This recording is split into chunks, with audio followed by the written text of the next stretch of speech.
আমরা সময় বেশি নষ্ট করব না,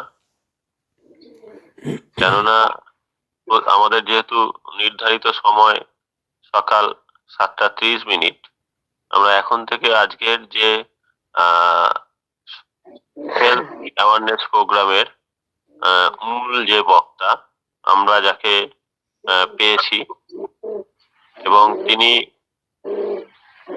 অসাধারণ যে স্বাস্থ্য সম্পর্কিত ওনার নলেজ এবং বিভিন্ন বিষয়ের মানে দক্ষ, শুধু স্বাস্থ্য নয়,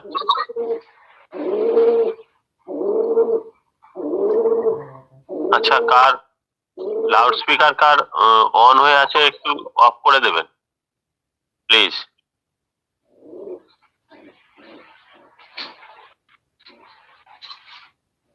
বলরাম সামন্ত আর সাহিত্য ঘোষ এনাদের স্পিকারটা অন আছে, একটু অফ করে দেবেন কেমন?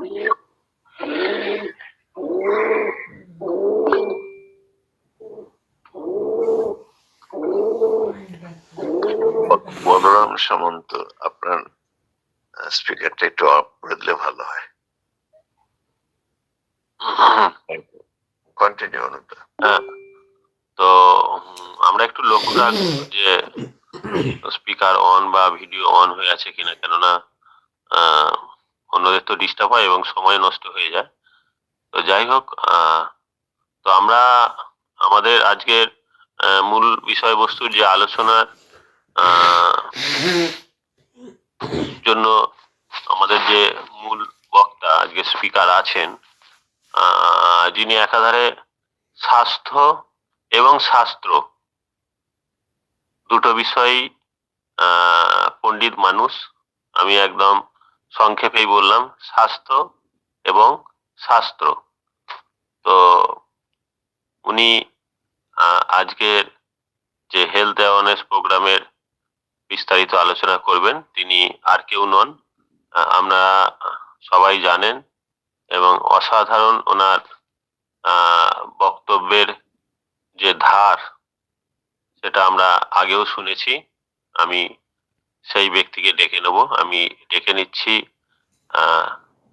মিস্টার অরুণ কুমার আচার্য মহাশয়কে। স্যার, আপনি একটু মাইক অন করে আপনি শুরু করবেন আপনার বক্তব্য।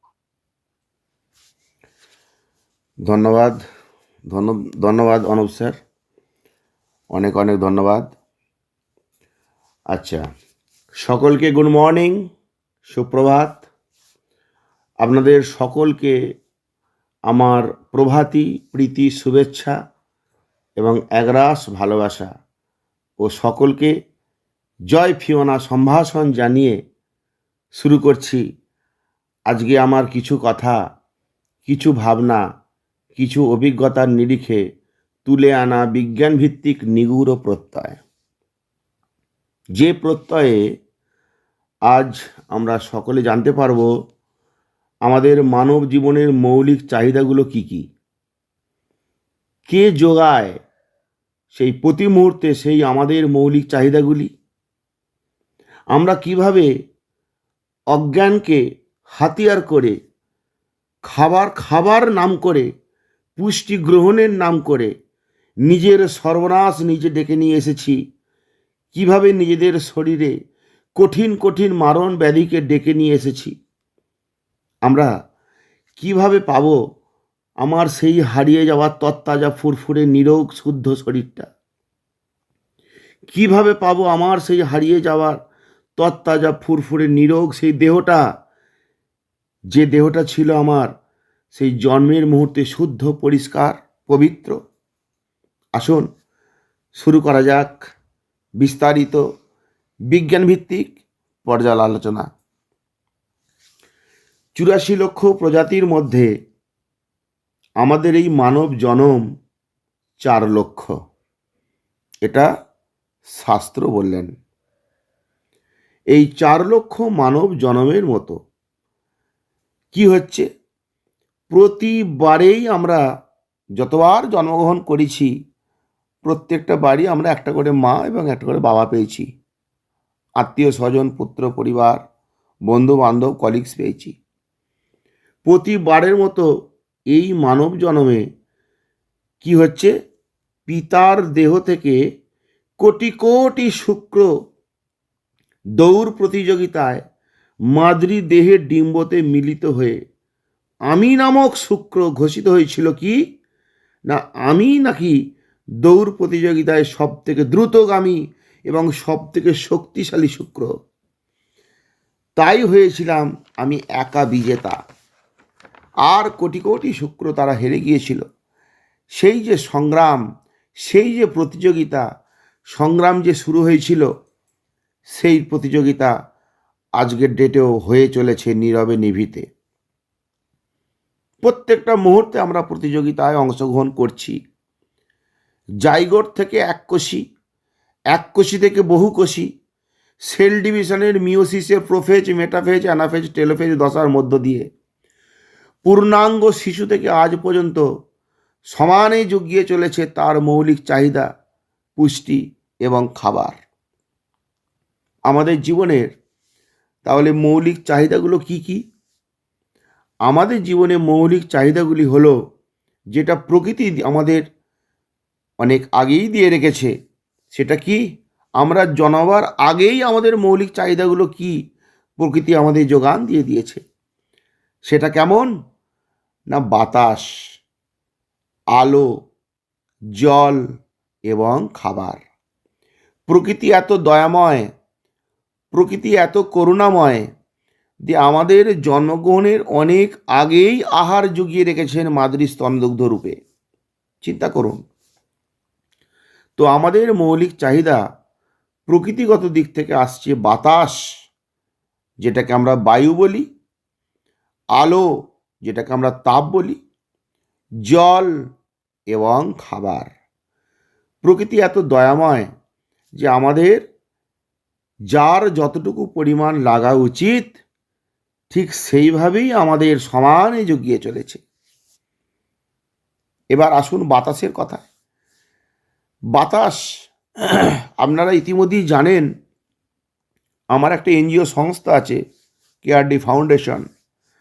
তো সেই ফাউন্ডেশনের মাধ্যম দিয়ে যখন আমরা সে কোভিড সিচুয়েশানে বিভিন্ন রুগীদের কাছে যেয়ে পৌঁছাই এবং তাদের পাশে একটু দাঁড়াবার চেষ্টা করি, তাদেরকে সেবা শুশ্রূষার মাধ্যম দিয়ে যতটুকু সাহায্য করেছি, সেই রুগীর পাশে যে দাঁড়িয়েছি, তখন আমরা একটা ভয়ঙ্কর তথ্য পেয়েছিলাম। সেটা কি না, যখন ওই কোভিড সিচুয়েশনে যখন হেলথ ক্যাম্প আমরা করতে গিয়েছিলাম, দেখেছিলাম রুগীরা যখন বেডে শুয়ে আছে, তাদের মাথার গোড়ায় একটা করে অক্সিজেন সিলিন্ডার আছে, আর ওই অক্সিজেন সিলিন্ডারের মাথায় একটা ঘড়ি লাগানো আছে, ঘড়ি কাঁটা।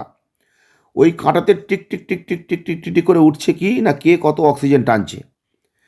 সেই রুগী যখন সুস্থ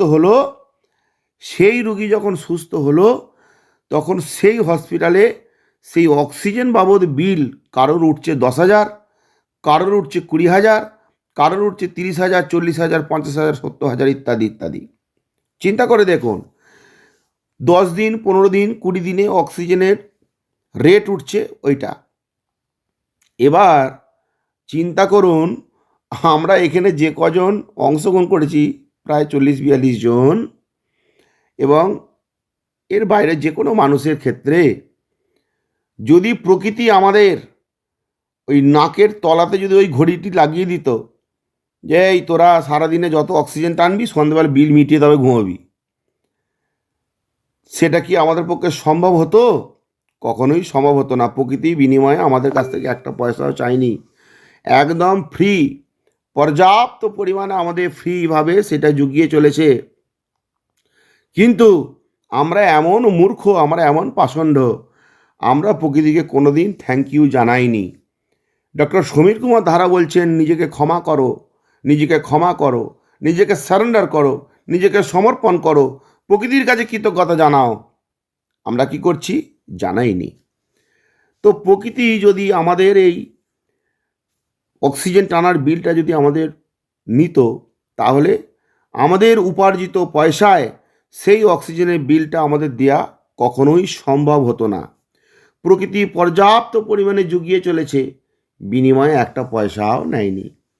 তাই পুষ্টি নিউট্রিশন সাবজেক্টে আসার আগে আমরা সবাই মিলে আজকে স্বীকার করব এক বাক্যে যে সকালবেলা ঘুম থেকে উঠে আগে প্রকৃতিকে একটু থ্যাংক ইউ জানাতে হয়। সেটা কি মন্ত্র? সেটা বলতে হয়, thank you universe, I am sorry, please forgive me, I love you, thank you. ব্যাস এই চারটি ভাষা দিয়ে ইউনিভার্সকে সে মন্ত্র বলতে হয়। এটা ডক্টর হাউলিংয়ের রিসার্চের থেকে তুলে আনা এই মন্ত্র। ডক্টর হাউলিং সাংঘাতিক মানুষ, হাজার হাজার লক্ষ লক্ষ কোটি কোটি কয়েদিদের দ্বারা জেলখানায় বন্দী হয়ে তারা অ্যান্টি সোশ্যাল হয়ে গিয়েছিল, নিয়ন্ত্রণের বাইরে চলে গিয়েছিল, তাদেরকে এই মন্ত্রের দ্বারা তাদেরকে সুস্থতা জীবনে ফিরিয়ে এনেছিল। এটা এত মাইন্ড ডিটক্সিফিকেশনে কাজ করে যে আমরা নিজেরা যতক্ষণ না করতে পারবো ততক্ষণ পর্যন্ত আমরা বুঝতে পারবো না যে এই মন্ত্রের জোর কীরকম। তো আমরা কি করব? প্রকৃতিকে থ্যাংক ইউ জানাবো। Thank you universe, I am sorry, please forgive me, I love you, thank you. এই হচ্ছে মৌলিক চাহিদা আমাদের বাতাস। এবার আসুন আলো। আলোটা কি? আলো বা তাপ অনাদি অনন্তকাল ধরে আকাশে সূর্য নামক যে লাইটটা জ্বালিয়ে দিয়েছে প্রকৃতি, তার ফোটন কণার মাধ্যমে ফটোসিনথেসিস বা সালোক সংশ্লেষের মাধ্যমে এই জীবকুলকে প্রতি মুহূর্তে বাঁচিয়ে রেখেছে তার অফুরন্ত শক্তি ডালি দিয়ে। এবং সেই শক্তি আমাদের দেহের মধ্যে তাপ রূপে 98.4 ডিগ্রি ফারেনহাইট মাধ্যম দিয়ে আমাদেরকে জীবকুলকে রক্ষা করছে, আমাদের জীবনকে রক্ষা করছে। সেই আলো আমাদের ইলেকট্রিকের বিল প্রতি মাসে যে কত আসে সে আমরা প্রত্যেকেই জানি। কিন্তু সূর্য নামক যে বাল্ব, যে ইলেকট্রিক যে আমাদের চালিয়ে দিয়েছে, তার কিন্তু বিল প্রকৃতি কোনোদিন নেয়নি। যদি নেয়, আমরা তো কোন ছাড়, ভারত সরকারের সেই টাকা নেই যে সেই বিল মেটাবে। তো এই হচ্ছে আমাদের প্রকৃতি আমাদেরকে এইভাবে সার্ভিস দিচ্ছে, আমরা কিন্তু প্রকৃতিকে সেইভাবে আমরা কৃতজ্ঞতা জানাইনি। সেই জন্যে সেই আলো বা সূর্যকেও কৃতজ্ঞতা জানাতে হয়। Thank you universe, I am sorry, please forgive me, I love you, thank you. এখন এই যে আলোর কথা বললাম, আলো আমাদের মৌলিক চাহিদা। এবার চলে আসো জল। জল পৃথিবীতে 4 ভাগের 3 ভাগ, 4টে ভাগের মধ্যে 3 ভাগ জল। প্রকৃতি কেমন নিজেকে সুসজ্জিত করে রেখেছে, বিশ্ব চরাচরে পরিব্যাপ্ত হয়ে রয়েছে, কত সুন্দর ব্যালেন্স। আমি H2O-কে যদি ভাঙি, সেখানেও ওজন অনুপাতে H:1। যদি আয়তন অনুপাতে ভাঙি, সেখানেও 2:1। আমাদের শরীরেও ঠিক সেই ব্যালেন্সে রয়েছে সেই জল। কিন্তু আমরা বিজ্ঞানের সভ্যতা বিবর্তনের ধারাকে অজুহাত দেখিয়ে আমরা কি করছি? সেই জলকে অপচয় করছি, দূষিত করছি। আমরা সারাদিনে শরীরে যে জল নিড, বেসিক নিড যেটা, সেটাও আমরা কর্মব্যস্ততার মধ্যে আমরা সেই জলকে আমরা দিতে পারিনি। আমরা কতজন মেপে মুখে জল খাই? খিদে পেলে খাই, মনে পড়লে খাই, আর আমার পাশে লোক যদি বোতলে করে জল খায় সেটা দেখে একবার ইচ্ছা যায়। এই হচ্ছে আমাদের হাল। আর কি? এর শেষে বলি খাবার। শামসুদ্দিন ভাইয়ের মাইক অন আছে, এটাকে একটু অফ করে দিলে আমার কথা বলতে সুবিধা হবে। শেষে বলি খাবারের কথা। খাবার তো আমাদের লাগবেই, আমরা অন্নগত প্রাণ। তাহলে বাতাস, আলো, জল এবং খাদ্য, এই 4টি আমাদের মৌলিক চাহিদা প্রকৃতি আমাদের এইভাবে দিয়েছে। আর গৌণ চাহিদা কি কি? গৌণ চাহিদার লিস্ট যদি বলতে শুরু করি, এই লিস্ট আর শেষ হবে না। সেটা কেমন? জামা কাপড়, গাড়ি বাড়ি, ব্যাংক ব্যালেন্স, জমি জায়গা, ঘুরতে যাওয়া, বেড়াতে যাওয়া, ভালো খাবো, ভালো পরবো, ভালো মন্দ, ভালো উপভোগ করবো, ইত্যাদি ইত্যাদি। মানে সবটাই ভোগ্য সামগ্রীর ব্যাপার, রসনা তৃপ্তির ব্যাপার। সেই জন্যে আমরা কি করছি? এই গৌণ চাহিদাগুলো মেটাতে যেয়ে আমরা মেতে উঠেছি। আমরা ভুলে গেছি আমাদের মৌলিক চাহিদা যেগুলো প্রকৃতি দিয়েছে, সেই দিকে আমাদের খুব একটা নজর দেওয়া হয়নি। তো আমাদের এই খাবারের মাধ্যমে আমরা কি পাই? আমরা এই খাবারের মাধ্যমে আমরা পাই পুষ্টি। এই পুষ্টির মাধ্যমেই আমাদের বেঁচে থাকা। এই পুষ্টির সাবজেক্টের ওপরই আজকে আমাদের এই সেশন। তো পুষ্টিটা কি? পুষ্টি হলো বিজ্ঞানের এমন একটা শাখা যার মাধ্যমে আমরা জীবনী শক্তি উৎপাদনের জন্য খাবার খাওয়া ও তার ব্যবহারের প্রক্রিয়াকরণ, এই হলো পুষ্টির বেসিক পার্ট। এই পুষ্টি ক রকমের?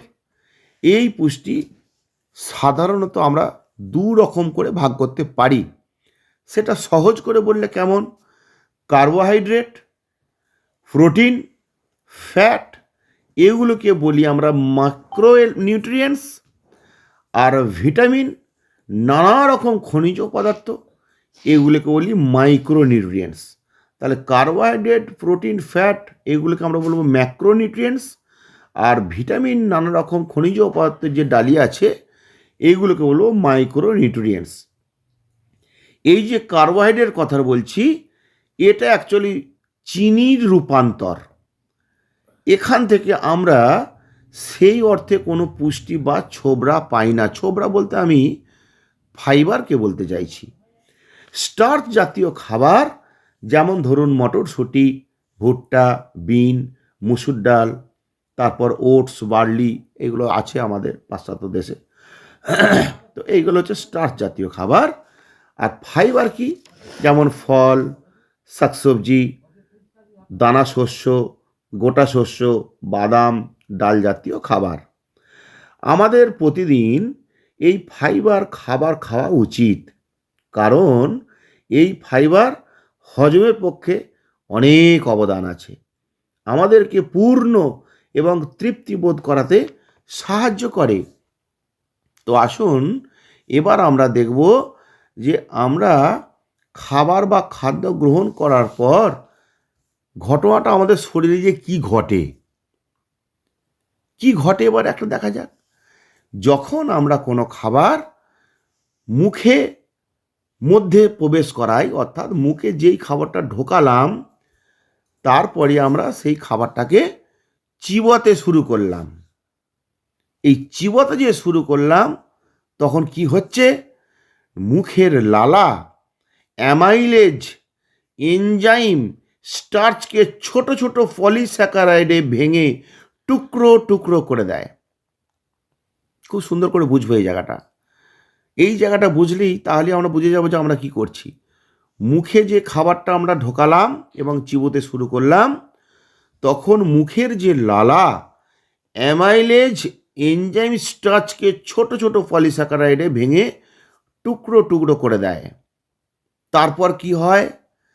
তারপর পাকস্থলিতে ওই লালা অ্যামাইলেজ অ্যাসিড দ্বারা ইনঅ্যাক্টিভ হয়ে পড়ে বা নিষ্ক্রিয় হয়ে পড়ে। তাই ওখানে কোনো রকম কার্বোহাইড্রেট হজম হয় না। এবার ওখান থেকে নিচে নেমে ক্ষুদ্রান্তে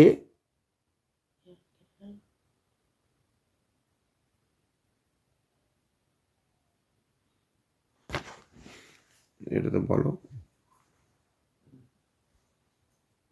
আমার কথা শোনা যাচ্ছে? একটু জানাবেন প্লিজ। শোনা যাচ্ছে, বলুন। শোনা হ্যাঁ যাচ্ছে। স্যার, শোনা যাচ্ছে, বলুন। শোনা যাচ্ছে। Thank you. এবার ওই যে আমাদের কার্বোহাইড্রেট তো হজম হলো না, এবার ওখান থেকে নিচে নেমে ক্ষুদ্রান্তে প্রবেশ করলো, অর্থাৎ কোথায়?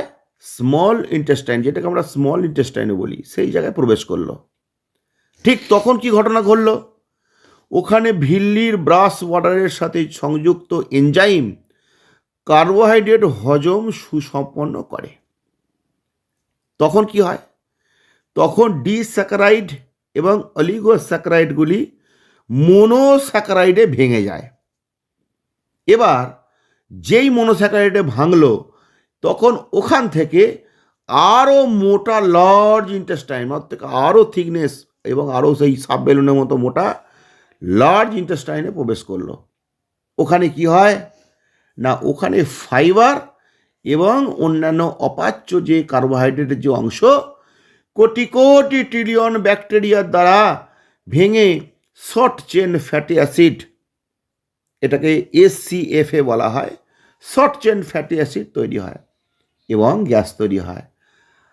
আর কিছু ফাইবার সর্বশেষে দেহের বাইরে মলের সাথে বেরিয়ে আসে।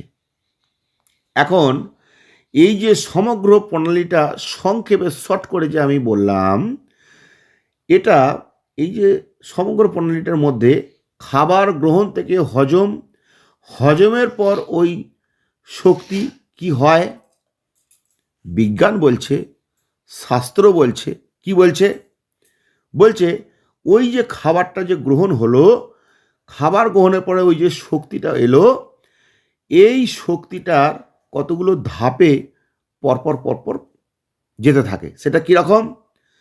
প্রথমে আসছে খাদ্য হজম, খাদ্য হজমের পর রসে পরিণত হয়, রসের পর রক্তে পরিণত হয়, রক্তের পর মাংস পরিণত হয়, মাংসের পর মেদ পরিণত হয়, মেদের পর অস্থি পরিণত হয়, অস্থির পর মজ্জায় পরিণত হয়, মজ্জার পর ধাতু বা বীর্যে পরিণত হয় বা হরমোনসে পরিণত হয়। এই খাবার গ্রহণ থেকে বীর্য উৎপাদন পর্যন্ত, অর্থাৎ আমাদের হরমোনস তৈরি হওয়া পর্যন্ত, ধাতু তৈরি হওয়া পর্যন্ত সমগ্র প্রণালীটা প্রায় 45 দিন সময় লেগে যায়। অর্থাৎ আজকের যে খাদ্যটা আমরা খেলাম, এই খাদ্যটা ধারাবাহিকভাবে পরপর পরপর সেই হরমোনে তৈরি হতে সময় লাগে প্রায় 40 দিন। চিন্তা করে দেখুন, চিন্তা করে দেখব তাহলে 40 দিন পর আমাদের যে হরমোন তৈরি হবে সেটা আজকের এই এক মুঠো অন্নের উপর নির্ভর করছে। আপনি কি খাদ্য গ্রহণ করবেন, কি পরিমাণে গ্রহণ করবেন, কেনই বা গ্রহণ করবেন, এইগুলো আমাদের বোঝার সময় এসেছে এবং সেইটা আমরা আজকে পুঙ্খানুপুঙ্খ আমাদের নিউট্রিশন কোর্সের মাধ্যমে আমাদের সেই মৌলিক জ্ঞান আমরা অর্জন করছি। তো শরীরে বায়ু, পিত্ত, কফ, এই তিনটি ধাতু আমাদের ব্যালেন্সে থাকে। এই ব্যালেন্স যখন হারিয়ে যায় তখন কি হয়, আমরা রজগুণ এবং তমগুণে আমাদের কনভার্ট হয়। সত্য রজ তমর মধ্যে এই বিশৃঙ্খল সৃষ্টি হয়, তখন আমরা রোগে পড়ি। রোগে পড়ার মানেই আমরা ডাক্তারের কাছে যাই।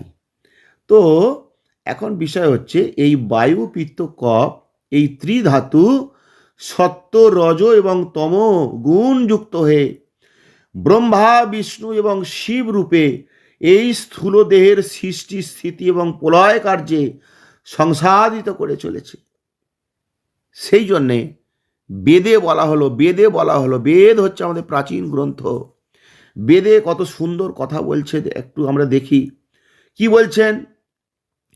উস্তি মাংসং নখঞ্চৈবা তং গ্লবানি চ পঞ্চমা পৃথ্বী পঞ্চ গুণার প্রক্ত্যা ব্রহ্ম জ্ঞানেন ভাসতে শুক্র শনিত মজ্জা চ মলমূত্রঞ্চ পঞ্চমাম অপাং পঞ্চগুণঃ প্রক্তা ব্রহ্ম জ্ঞানেন ভাসতে। বেদ কত বছর আগে বলে দিয়েছি দেখুন, আজকে আমরা সেটা একই জিনিস ডক্টর সমীর কুমার ধারার ছত্র ছায়ায় আমরা সেই একই নলেজ পাচ্ছি। তাহলে এত কিছু যে সৃষ্টি হলো স্টেপ বাই স্টেপ, এর মূলে আছে কে? এর মূলে আছে খাদ্য। কিন্তু সেই সোর্সের মধ্যে ভূত, যদি গোড়ায় গলদ হয়ে যায়, যদি সেই খাদ্যে ভুল হয়ে যায়, তাহলে কি হবে? সমগ্র সিস্টেমটাই বিঘ্নিত হয়। ভুল হয় বলতে কি ভুল? ভুল সাধারণত 4 ধরনের হয়। কেমন ভুল? প্রথমে হচ্ছে খিদে পাইনি অথচ আমরা খাবার খাচ্ছি, দৃষ্টি খিদে বলা হয়। পাশের একজন খাচ্ছে, আমরা খেতে ইচ্ছা করলো। আমার ভেতরে খিদে পেয়েছে কি না পেয়েছে, আমার শরীর কি চাইছে না চাইছে, আমার জানার দরকার নেই। দৃষ্টি খিদে, দেখে খিদে পেয়েছে, এটা হচ্ছে আমাদের মস্ত বড় ভুল। দ্বিতীয় ভুল হচ্ছে খাদ্য নির্বাচনে ভুল। পৃথিবীতে পর্যাপ্ত পরিমাণে খাবার সাজিয়ে দিয়েছেন প্রকৃতি, অগণিত খাবার। তার মধ্যে কোন খাবারটা আমার দেহের পক্ষে সুইটেবল, কোন খাবারটা আমার পক্ষে অ্যাপ্লিকেবল, কোন খাবার খেলে আমাদের এই টোটাল সমগ্র চেনটা সুন্দরভাবে আমাদের সংগঠিত হবে এবং তার নিজের কাজ করবে, সেই নির্বাচনের জ্ঞান যদি না থাকে আমরা ভুল খাদ্য নির্বাচন করে ফেলব। আর ভুল খাদ্য নির্বাচন করে ফেললে আমাদের কি হচ্ছে, নানা রকম রোগ ব্যাধি, কষ্টের এবং যন্ত্রণার মুখোমুখি হব। 2 নম্বর হচ্ছে খাদ্য নির্বাচনে ভুল। 3 নম্বর ভুল কি? 3 নম্বর ভুল হচ্ছে খাদ্যের সময়ে ভুল এবং পরিমাণে ভুল। সময়ের ভুল বলতে আমরা কি করছি, কখন ফল খেতে হয় আর কখন সবজি খেতে হয়, কখন স্যালাড খেতে হয়, কখন কার্বোহাইড্রেট খেতে হয়, কখন দানা শস্য খেতে হয়, কখন মাছ মাংস খেতে হয়, কখন কার্বোহাইড্রেট খেতে হয়, এই জ্ঞান যদি না থাকে, যখন তখন যেমন মাথায় ভীমরতি আসবে সেইরকম করে আমরা সেই খাবারগুলো খাবো। আমরা দেখেছি যে ভরা পেট ভরে ভাত খেয়ে নিল দুপুরবেলা, বিকালের দিকে একটু বসে বসে কামড়ে কামড়ে ফল খাওয়া হচ্ছে। কিন্তু এটা যে কতটা মারাত্মক সেটা আজকে আমরা নিউট্রিশন কোর্স না করলে জানতে পারতাম না। সেই জন্য সময়ের ভুল হলো। আর পরিমাণের ভুল কি?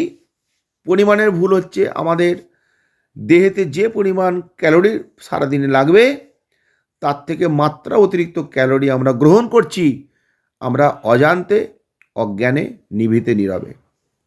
সেই জন্যে 3 নম্বর ভুল হচ্ছে খাদ্যের সময়ের ভুল এবং পরিমাণের ভুল।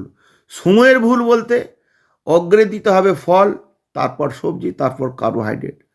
সর্বশেষ পয়েন্ট হচ্ছে পদ্ধতিগত ভুল। পদ্ধতিগত ভুল বলতে রান্না করে যে সমস্ত রান্নাঘরে আমরা কি করছি, খাবারের নাম করে সেগুলোকে বিষ বানাচ্ছি। কেন না, ওতে যে জিনিস দেওয়া হচ্ছে, চিনি সেটাও ঠিক না, নুন সেটাও ঠিক না, তেল সেটাও ঠিক না। মানে আমরা কি করছি, রান্নাঘরটাকে কত সুন্দর করে ডিজাইন করেছি। দেখুন, আমরা দেখবেন যে যা সব রান্নাঘরগুলো তাকিয়ে দেখবেন যে কত সুন্দর ডলফিনের ছবি দিয়ে রান্নাঘরটাকে এত সুন্দর সাজিয়েছি, পাথর বসিয়েছি এবং এত সুন্দরভাবে ওই তেল চিটেগুলোকে পাস করানোর জন্যে আবার সে হাতি সুঁড়ের মতো সব চিমনি লাগিয়েছি। কি না, ভালো করে একটু খাওয়া দাওয়া করবো, এই রংচঙে ঘরটা যাতে নষ্ট না হয় তার জন্য যাবে। তার মানে রান্নাঘরের দিকে আমাদের ফোকাস চিন্তা করে দেখুন। পদ্ধতিগত ভুল, রান্নাঘরে সমস্ত বিষ জিনিস মিশিয়ে খাবারকে বিষে পরিণত করে সেই বিষ আমরা দিনের পর দিন আমরা গ্রহণ করে যাচ্ছি। এখন ভুল খাবারের জন্য রস ঠিকঠাক হলো না, তাই রসবোধ হারিয়ে ফেলেছি। আমাদের খাবার থেকে তো খাদ্য রস তৈরি হচ্ছে, সে রস তো আমাদের কি হয়ে রয়েছে শরীরে, সেই জন্য আমরা রসবোধ হারিয়ে ফেলেছি। আমরা রসবোধ হারিয়ে ফেলে কি হয়ে গেছি, নিরস, শুষ্ক, খিটখিটে হয়ে গেছি। কেউ রসিকতা করতে এলে তাকে গালে চড়িয়ে দিচ্ছি, কেউ রসিকতা করতে গেলে রেগে যাচ্ছি, খিটখিটে হয়ে যাচ্ছি, রাগ, অভিমান, ক্ষোভ তৈরি হচ্ছে। কেন? ভেতরে রসবোধ নেই। কেন রসবোধ নেই? ভুল খাবার। সেই জন্যে নিরস, শুষ্ক, খিটখিটে হয়ে গেছি। কে পারবে আমার এই গোমড়া মুখটাকে হাসি মুখে রূপান্তরিত করতে? ডাক্তারে বয়ে গেছে। ডাক্তার তো নিজেই সুগারের ওষুধ খেয়ে রাত্রে ঘুমাচ্ছে। তাহলে ওই রসের পরের স্টেজ কি? রসের পরের স্টেজ হচ্ছে রক্ত। রক্ত কি অবস্থা? রক্ত তো মাত্রা অতিরিক্ত চিনি মিশে দূষিত হয়ে উঠেছে। রক্ত তো মোটা হয়ে গেছে, শিরা ধমন দিয়ে সঞ্চালন করতে পারছে না। তাই রক্ত কি হচ্ছে, রক্ত সম্পর্কিত যে হাজার হাজার রোগের আমরা শিকার হচ্ছি, দিশেহারা হচ্ছি। রক্তের পরের স্টেজ কি? মাংস আজকে হয়ে উঠেছে ফ্যাকাসে, অ্যালার্জি, সিরোসিস আক্রান্ত হয়ে গেছি। সারা শরীরে লাল ফুসকুড়ি, দাগরা ঘা, চুলকানিতে ভরে উঠেছে। কেন? সেই গোড়ায় গলদ। এই হচ্ছে আমাদের সারা শরীর, আমাদের সেই অ্যালার্জি এবং মাংস সম্পর্কিত, স্কিন সম্পর্কিত ডিসঅর্ডারে ভরে উঠেছে। মাংসের পরের স্টেজ কি? মেদ।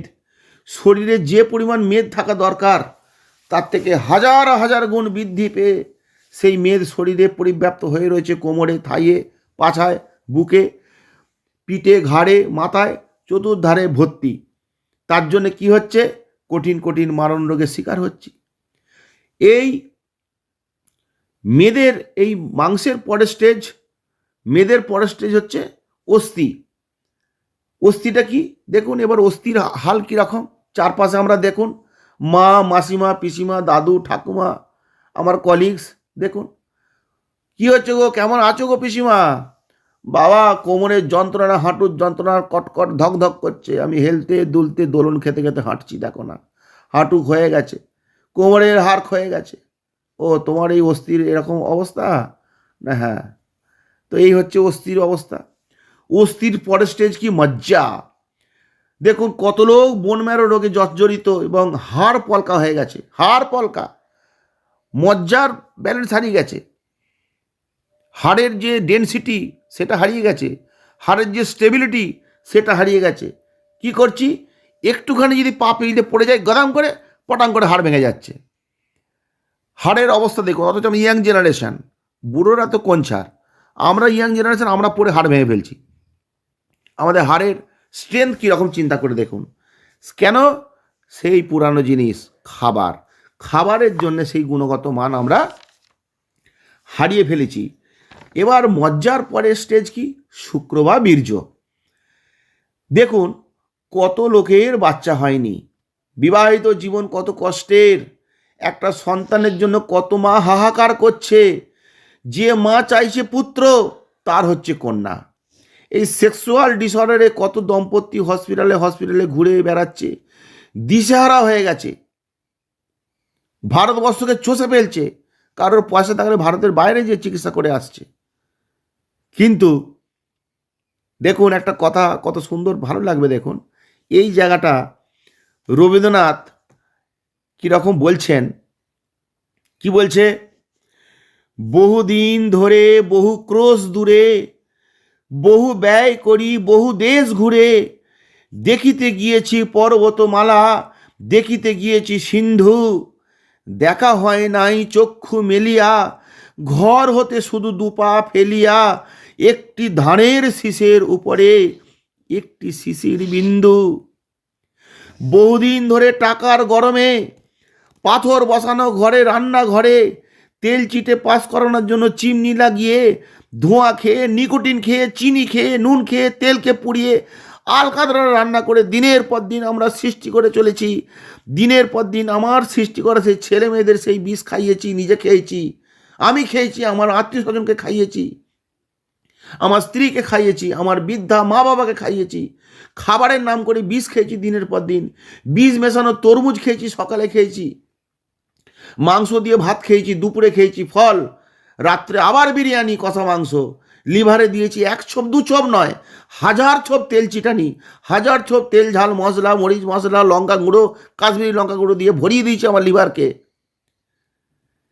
করে কি করছি, বহু ক্রোশ দূরে বহু ব্যয় করি, বহু দেশ ঘুরে, কখনো ব্যাঙ্গালোর, কখনো পুনে, কখনো ভেলোর, কখনো মহারাষ্ট্র, কখনো ভারতের বাইরে আমি ঘুরে বেরিয়েছি, কিন্তু দেখা হয় নাই চক্ষু মেলিয়া, ঘর হতে শুধু দুপা ফেলিয়া। দুপা ফেলিয়াটা কোথায়? দুপা ফেলিয়া মানে আমি বলতে চাইছি ল্যামিনা রিসার্চ সেন্টারের কথা বলছি। দুপা ফেলিয়া ল্যামিনা রিসার্চ সেন্টার আমার যাওয়া হয় নাই, ধানের উপর একটি শিশির বিন্দু দেখা হয় নাই, ধানের উপর একটি শিশির বিন্দু মতো জলজল করছে ডক্টর সমীর কুমার ধারা, সেই শিশির বিন্দুকে আমি দেখিনি, সেই শিশির বিন্দুর আর্তনাদকে আমি শুনিনি, সেই শিশির বিন্দুর কথা আমরা শুনিনি। সেই ডক্টর সমীর কুমার ধারা যে শিশির বিন্দুর ওপরে জলজল করে বিচ্ছুরিত হয়েছে, আমাদেরকে বলছে ওহে দিশেহারা রুগী, তোমরা একবার খাবারের দিকে তাকাও, তোমরা খাবারটাকে পরিষ্কার করো। খাবারের নাম করে যে বিষ খেয়েছো, দিনের পর দিন শরীরটাকে যে জ্বালিয়ে দিয়েছো, পুড়িয়ে দিয়েছো, শেষ করে দিয়েছো, সেই বিষকে তোমরা বার করো কোলন ডিটক্সের মাধ্যমে। আগে শরীরকে হালকা করো, আগে শরীরকে বিষমুক্ত করো। এসো, বোঝো, নিজেকে বোঝো। একটার পরেই একটি বার তোমার খাবারটাকে পরিবর্তন করে নাও। সেই শিশির বিন্দু রূপ সেই ডক্টর সমীর কুমার ধারা বলছে, রান্নাঘরে চাবি দিয়ে খাও, রান্নাঘরে চাবি দিয়ে খাও আজ থেকে কাঁচা শাকসবজি, কাঁচা ফল, আর চেষ্টা করো যেটা এতদিন ধরে ঠেসে ঠেসে তোমার দেহকে ঢুকিয়েছ সেটা কোলন ডিটক্স করে দেহের বাইরে বের করে দাও একটিবার। দেখো তো আরাম হচ্ছে কিনা, দেখো তো তুমি সুখ পাচ্ছ কিনা, দেখো তো তুমি যন্ত্রণা থেকে মুক্ত হচ্ছ কিনা। রোগ থেকে মুক্ত হতে পারছো কিনা, দেখো তো তোমার মনের মধ্যে সেই কষ্ট জ্বালা যন্ত্রণা চলে গেছে কিনা। যারা যারা ডাক্তারখানায় ভিড় জমাচ্ছে সুস্থতার জন্য, একটু যন্ত্রণা মুক্ত হওয়ার জন্য, লক্ষ লক্ষ রোগী দক্ষিণ ভারত, উত্তর ভারত, পূর্ব ভারত, পশ্চিম ভারত চষে ফেলছে, কোথাও কোনো সুরাহা হচ্ছে না। তাদেরকে স্টাডি করুন, ভেলোরে চলে যান, দক্ষিণ ভারত চলে যান, যেখানে যেখানে গোটা পিজিতে সকালবেলা করে লক্ষ লক্ষ সমাগম, ভিড় ভাট্টায় ভর্তি। ওই লোকগুলোর ওপরে যদি আমরা স্টাডি করি, দেখব মৌলিক কিছু জিনিস আমরা পাবো। সেটা কি? ওরা দীর্ঘদিন ধরে পরচর্চা পরনিন্দা করেছে, দুশ্চিন্তাগ্রস্ত হয়েছে, ভীত হয়েছে, ওদের দেহে ভয় আছে, ওদের দেহে দুশ্চিন্তা আছে, ওদের দেহে পরচর্চা আছে, পরনিন্দা আছে, পর সমালোচনা আছে। আর কি আছে? রান্না করা খাবারের প্রতি ওদের প্রচুর আসক্তি। রাস্তায় যখন যায় তখন ওরা এগরোল খায়, চাউমিন খায়, বিরিয়ানি খায়, স্ন্যাক্স খায়, সমস্ত ডিএনএ বর্জিত যে খাবার, যেগুলো আমাদের দেহের পক্ষে বিষ, সেই সবগুলো খাবার ওরা খায়। বিজ্ঞান বলছে, সায়েন্স বলছে, পরিসংখ্যান বলছে, আপনারা পরখ করলেই বুঝতে পারবেন। তো স্যার এই জায়গাটা আগে আমাদের বললেন, তাদের কিন্তু এইটা আমরা পাবো। সেটা কি না? কর্মবিমুখ, কায়িক পরিশ্রম বিমুখ। ঠিক আছে, তারা পাম্পিং মেশিনে অর্থাৎ হার্টকে করে দিয়েছে অকেজো। যে হৃৎপিণ্ড 400 বছর পর্যন্ত ধারাবাহিকভাবে আমাদের সার্ভিস দিতে পারে, সেই হৃৎপিণ্ডটাকেও আমরা ছাড়িনি, সেটাকেও আমরা কোলেস্টেরল চর্বিতে ভরিয়ে দিয়েছি, তার পাম্পিং রিদিমকে আমরা নষ্ট করে দিয়েছি। ধারাবাহিকভাবে আমরা তার কাজ করার যে ক্ষমতা, সেটাকে আমরা নষ্ট করে দিয়েছি। তাহলে বন্ধু, এখন বাঁচার উপায় কি? কি করব, কি কি করা উচিত না, সেটা আমাদের ডক্টর সমীর কুমার দ্বারা খুব সহজ করে দিয়েছেন। অন্ত্র পরিষ্কার করতে হবে প্রতিদিন। এই অন্ত্র ইন্টেস্টাইনকে যদি আমরা পরিষ্কার না করি, আমরা কখনোই এই জায়গা থেকে আমরা বাঁচতে পারবো না। তো অন্ত্র পরিষ্কার তো আমরা শুনছি, কোলন ডিটক্স, কিন্তু আজকে আপনাদেরকে একটা নতুন তথ্য দেবো। এইটা শুনলে নিশ্চয়ই আপনাদের ভালো লাগবে। সেটা কি? আমাদের এই মানব দেহতে 9টা দ্বার আছে। নবদ্বীপের সমাহারে আমাদের এই দেহ তৈরি। চৈতন্য মহাপ্রভু নবদ্বীপে এসেছেন।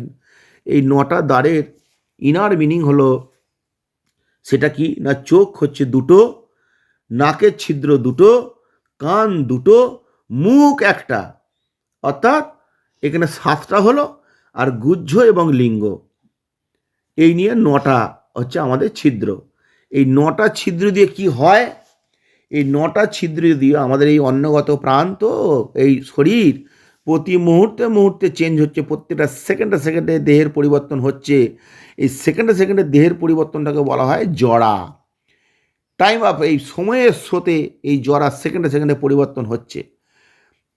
সেকেন্ডে সেকেন্ডে আমাদের এই প্রতিটা কোষ থেকে গলগি বডির মাধ্যমে সেই দূষিত পদার্থ, টক্সিনটা আমাদের বেরোচ্ছে, নোংরা বেরোচ্ছে, আবর্জনা, নর্দমা, দুর্গন্ধযুক্ত জিনিস আমাদের কোষ থেকে বেরিয়ে যাচ্ছে।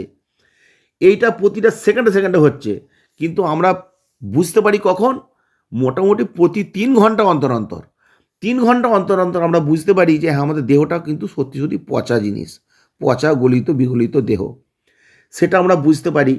সেই জন্য প্রতি 3 ঘন্টা ছাড়া ছাড়া আমাদের এই অন্নগত পচা এবং মাইক্রোবস, ব্যাকটেরিয়া তোমাকে নোংরায় বহির্গমন করাবে।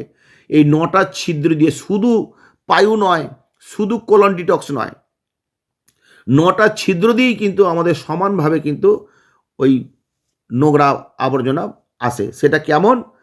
আপনি যতই আপনার দেহকে পাউডার দেন, যতই দেহকে সাবান স্নো দিয়ে, পাউডারে, বডি স্প্রে দিয়ে ভরিয়ে দেন, দেখবেন আপনার চোখে পিছুটি আসবেই, চোখের কোণের মধ্যে ময়লা আসবেই, নাকের মধ্যে ময়লা আসবেই, কানে খোল জমবেই, গুহ্য লিঙ্গে মুখে দুর্গন্ধ ছাড়বেই। তাই প্রতি 3 ঘন্টা ছাড়া ছাড়া 9টা দ্বারকে পরিষ্কার করে জল দিয়ে পরিষ্কার করতে হয়, ধুতে হয়। 9টা দ্বার যাতে দুর্গন্ধ না হয়, সেটা যেমন পরিষ্কার করা কর্তব্য, অন্ত্র পরিষ্কার করতে হয়। এই কোলন ডিটক্স যদি আমরা করি, তাহলে সাথে সাথে কোলন মানে একটা পেট পরিষ্কার হলো, কিন্তু এর সাথে সাথেই দেখবেন আমাদের যে বাকি যে 8টা যে দ্বার, সেই বাকি 8টা দ্বার কিন্তু 80% রিমুভ হয়ে যায়, ওখানেই দুর্গন্ধমুক্ত হয়ে যায়। বাকি একটু জল দিয়ে হাতে করে ওইগুলোকে পরিষ্কার করে দিতে হয়। তাহলে 9টা দ্বার আমাদের পরিষ্কার হয়ে গেল। তাহলে কি হলো, এই আমাদের পরিষ্কার থাকার বা শুদ্ধ থাকার বাঁচার উপায় হচ্ছে 1 নম্বর কি বললাম, যে 9টা দ্বার এবং কোলন পরিষ্কার করতে হবে। 2 নম্বর কি, সরাসরি প্রকৃতিগত খাদ্য আমরা খাবো, চিবিয়ে চিবিয়ে খাবো, তার আগে আমরা ভালো করে ধুয়ে নেব। সেটা হতে পারে ফল, হতে পারে শাক, হতে পারে সবজি, হতে পারে কোনো আদার্স কোনো শাক সবজি। ভালো করে এপিট ওপিট সুন্দর করে ধুয়ে নেব, যাতে কোনো মাকড়সার ডিম না থাকে, যাতে কোনো ভয়ঙ্কর পোকামাকড় না থাকে, যাতে কোনো ধুলো ময়লা কোনো যেন না থাকে। সুন্দর অনেকবার ধরে ধোবো, পরিষ্কার করে ধুয়ে সুন্দর করে সেটাকে খোলা ছাড়িয়ে আমরা সেটাকে গ্রহণ করব। আর যেগুলো খোলা না ছাড়িয়েও সে শুদ্ধ পবিত্র হয়ে রয়েছে, সেটাকে খোলা না ছাড়িয়েও খাওয়া যায়। 3 নম্বর কি, কার্বোহাইড্রেট খুব কম খাবো, খুব কম করে কার্বোহাইড্রেট খাবো। কেন না, কার্বোহাইড্রেট বেশি খেতে নেই। আমাদের এই দেহটা কার্বোহাইড্রেট পর্যাপ্ত পরিমাণে খাবার মতো করে দেহটা তৈরি হয়নি, প্রকৃতি সেভাবে তৈরি করেনি। 4 নম্বর কি করব, রান্নাঘরে যাওয়াটা আমরা যতদূর সম্ভব বন্ধ করব। রান্নাঘরে যত যাব তত আমরা কি করব, রোগকে ডেকে নিয়ে আসব। তাহলে 4 নম্বর, রান্নাঘরে যাওয়াটা আমরা আস্তে আস্তে আস্তে আস্তে কমিয়ে দেব। বাঁচার তাগিদে, আমার সন্তান আছে, আমার মা বাবা আছে, আমার পুত্র পরিবার আছে, সবাইকে আমাদেরকে বাঁচাতে হবে। আমার বন্ধু বান্ধব, পাড়া প্রতিবেশী, কত মা বাবা ভাই বোন ভারতবর্ষে আছে, সকলকে সেই বার্তা দেওয়ার জন্যে, সকলকে আমরা ভালো করার জন্যে আমি নিজে রান্নাঘরে যা কমিয়ে দেবো এবং আমি মানুষকেও সেই কমাবার কথা বলবো। সর্বশেষ বলি, ক্ষমা করার কথা আমাদের ডক্টর সমীর কুমার ধারা বলছেন, রোগকে করো ক্ষমা। ক্ষমার উপরে একটা সাংঘাতিক তথ্য আছে, আমি বা বক্তব্য আমি বলবো। সেটা কি না, দেখুন, একদিন তো আমরা সবাই চলে যাব ওই দুনিয়া ছেড়ে। কে কদিন আছি, নিজে মান শূন্য হয়ে অপরকে মান দাও, সম্মান দাও, সরি বলতে শেখো, নিজে হাসো, অপরকে হাসাও। আমরা কেউ চিরস্থায়ী নয়, এসেছি একদিন, চলে যাব একদিন। যেদিন আমার চলে যাওয়ার সময় হবে, আপনারা শত চেষ্টা করেও 1 সেকেন্ড বেশি ধরে রাখতে পারবেন না, 1 সেকেন্ড বেশি ধরে রাখতে পারবেন না। সুতরাং যতদিন আছি, কেন মান, কেন অভিমান, কেন কষ্ট, কেন জ্বালা, কেন ইগোর লড়াই, কেন এরকম মানুষকে মনে কষ্ট দিয়ে কথা বলা? এই মানুষকে মনে কষ্ট দিয়ে কথা বললে তারও তো কর্টিজল হরমোন নিঃসরণ হলো, তারও তো স্যাড হরমোনে গোটা শরীর ছেয়ে যে সে দুঃখে যন্ত্রণায় কাতরালো, আর বিনিময়ে আমারও ওই একই হাল হলো। আমিও শেষ হলাম, সেও শেষ হয়ে গেল। সেই জন্যে আমাদের অজান্তে কখন যে সেই ভয়ঙ্কর ভয়ঙ্কর রোগগুলো আমাদের চলে আসছে, বা লোককে আমরা সেই রোগের ব্যাধিতে আক্রান্ত করাচ্ছি, সেটা আমাদেরকে বুঝতে হবে। আর সারা শরীরে পরিব্যাপ্ত হয়ে যাচ্ছে কি না এই রোগ জ্বালা, সেটাকে আমরা কি করব, কনভার্ট করে দেবো ক্ষমা করে। বাইরের সাবান, সেন্ট, স্নো পাউডার দিয়ে আমাদের বাইরের দেহটাকে পরিষ্কার করি, কিন্তু ভেতরে যদি ক্ষমা, দয়া, মায়া, মমতা, ভালোবাসা যদি এগুলো না থাকে, তাহলে ভেতর থেকে আমাদের সুখ শান্তি আসবে কি করে? ভেতর থেকে সুখ শান্তি আসবে তখনই যদি আমরা সেই স্যারেন্ডার হই, সমর্পণ করি, ক্ষমা করি, দয়া দিই, ভালোবাসা দিই, করুণা করি। এইগুলো আমরা করতে শিখব, তাহলে সুখ শান্তি আর আনন্দে ভরে উঠবে। কেন না, আনন্দ মানে হচ্ছে ভগবান সেই সচ্চিদানন্দের অংশ। আনন্দ, শুধুই আনন্দ, শুধুই আনন্দ। ঈশ্বর পরমকৃষ্ণ সচ্চিদানন্দ বিগ্রহ, অনাদির আদি গোবিন্দ, সর্বকারণে কারণম। তো এই ক্ষমার, স্যারেন্ডারের সর্বশ্রেষ্ঠ বক্তব্যটা আমাদের কবিগুরু রবীন্দ্রনাথ ঠাকুর খুব সুন্দর করে লিখেছিলেন। কিন্তু লিখলে কি হবে, ব্রিটিশরা তারা কি করেছিল, নোবেলের যারা কমিটি, তারা ওই বাংলা ভাষাটা অতটা বুঝতে পারেনি, সেই জন্যে আবার সেটাকে ইংলিশে কনভার্ট করলেন। যে দেখো, আমাদের ভারতবর্ষের রবীন্দ্রনাথ ঠাকুর বলে একজন মহামানব, মহাপুরুষ, এবং যিনি ব্রহ্মবিদ, তার থট, তার দর্শনটা দেখো যে ক্ষমাটা কোন পর্যায়ে হতে পারে। তো সেটা যখন ইংলিশে কনভার্ট করা হলো, সেই নোবেল কমিটি সেটা দেখে তাদের চক্ষু চরক গাছ হয়ে গেছিলো। সেটা দেখে তাদের মধ্যে এমন শিহরণ জাগিয়ে দিয়েছিল ওই নোবেল জয়ী আমাদের রবীন্দ্রনাথ ঠাকুর, যে তারা কি করলো, সেই জায়গাটায় বসে তারা সেটাকে অ্যানালিসিস করলো। কি ছিল সেই বক্তব্যের মধ্যে, বাংলাটা কি দেখুন, একটু গানে গানে যাই, মোবাইলটা গানে গানে তিনি বলেছিলেন, আমার মাথা নত করে দাও হে তোমার চরণ ধুলার তলে, সকল অহংকার হে আমার ডুবাও চোখের জলে, আমার মাথা নত করে দাও হে তোমার চরণ ধুলার তলে। মহাত্মা গান্ধীকে বলা হয়েছিল যে তুমি সবসময় থার্ড ক্লাস গাড়িতে চাপো কেন? মহাত্মা গান্ধীকে বলা হয়েছিল যে তুমি সবসময় থার্ড ক্লাস এতে চাপো কেন, ট্রেনেতে চাপো কেন? তা মহাত্মা গান্ধী উত্তর দিতেন, there is no fourth class. চিন্তা করুন, এখানে যদি ফোর্থ ক্লাস সিটটা থাকতো সেটা আমার জন্য বরাদ্দ থাকতো। আমার বিনয়ী ভাবটা সেরকমই ছিল। তো নিজেকে বিনয়ী করতে হবে, নিজেকে মাথা নত করতে হবে কাদের কাছে? জ্ঞানীদের কাছে, ব্রহ্মবিদ মানুষদের কাছে, সিনিয়রদের কাছে। যদি কিছু শিখতে চাই, যদি উন্নতি হতে চাই, যদি সেই জায়গায় যেতে চাই, আমাকে কি করতে হবে? মাথা নত করতে হবে। সকল অহংকারকে আমার ভেতরে চোখের জলে ডুবিয়ে তাকে বিগলিত করে দিতে হবে। আর যদি এই জিনিসটা করা হয়, কি করা? আমরা নিজের বড়াই যদি নিজে করি, নিজের বড়াই যদি নিজে করি, আমি হ্যান করেঙ্গা, আমি ত্যান করেঙ্গা, আমি মহৎ, আমি অমুক, আমি এই করেছি সেই করেছি ইত্যাদি ইত্যাদি, সেটা কেমন?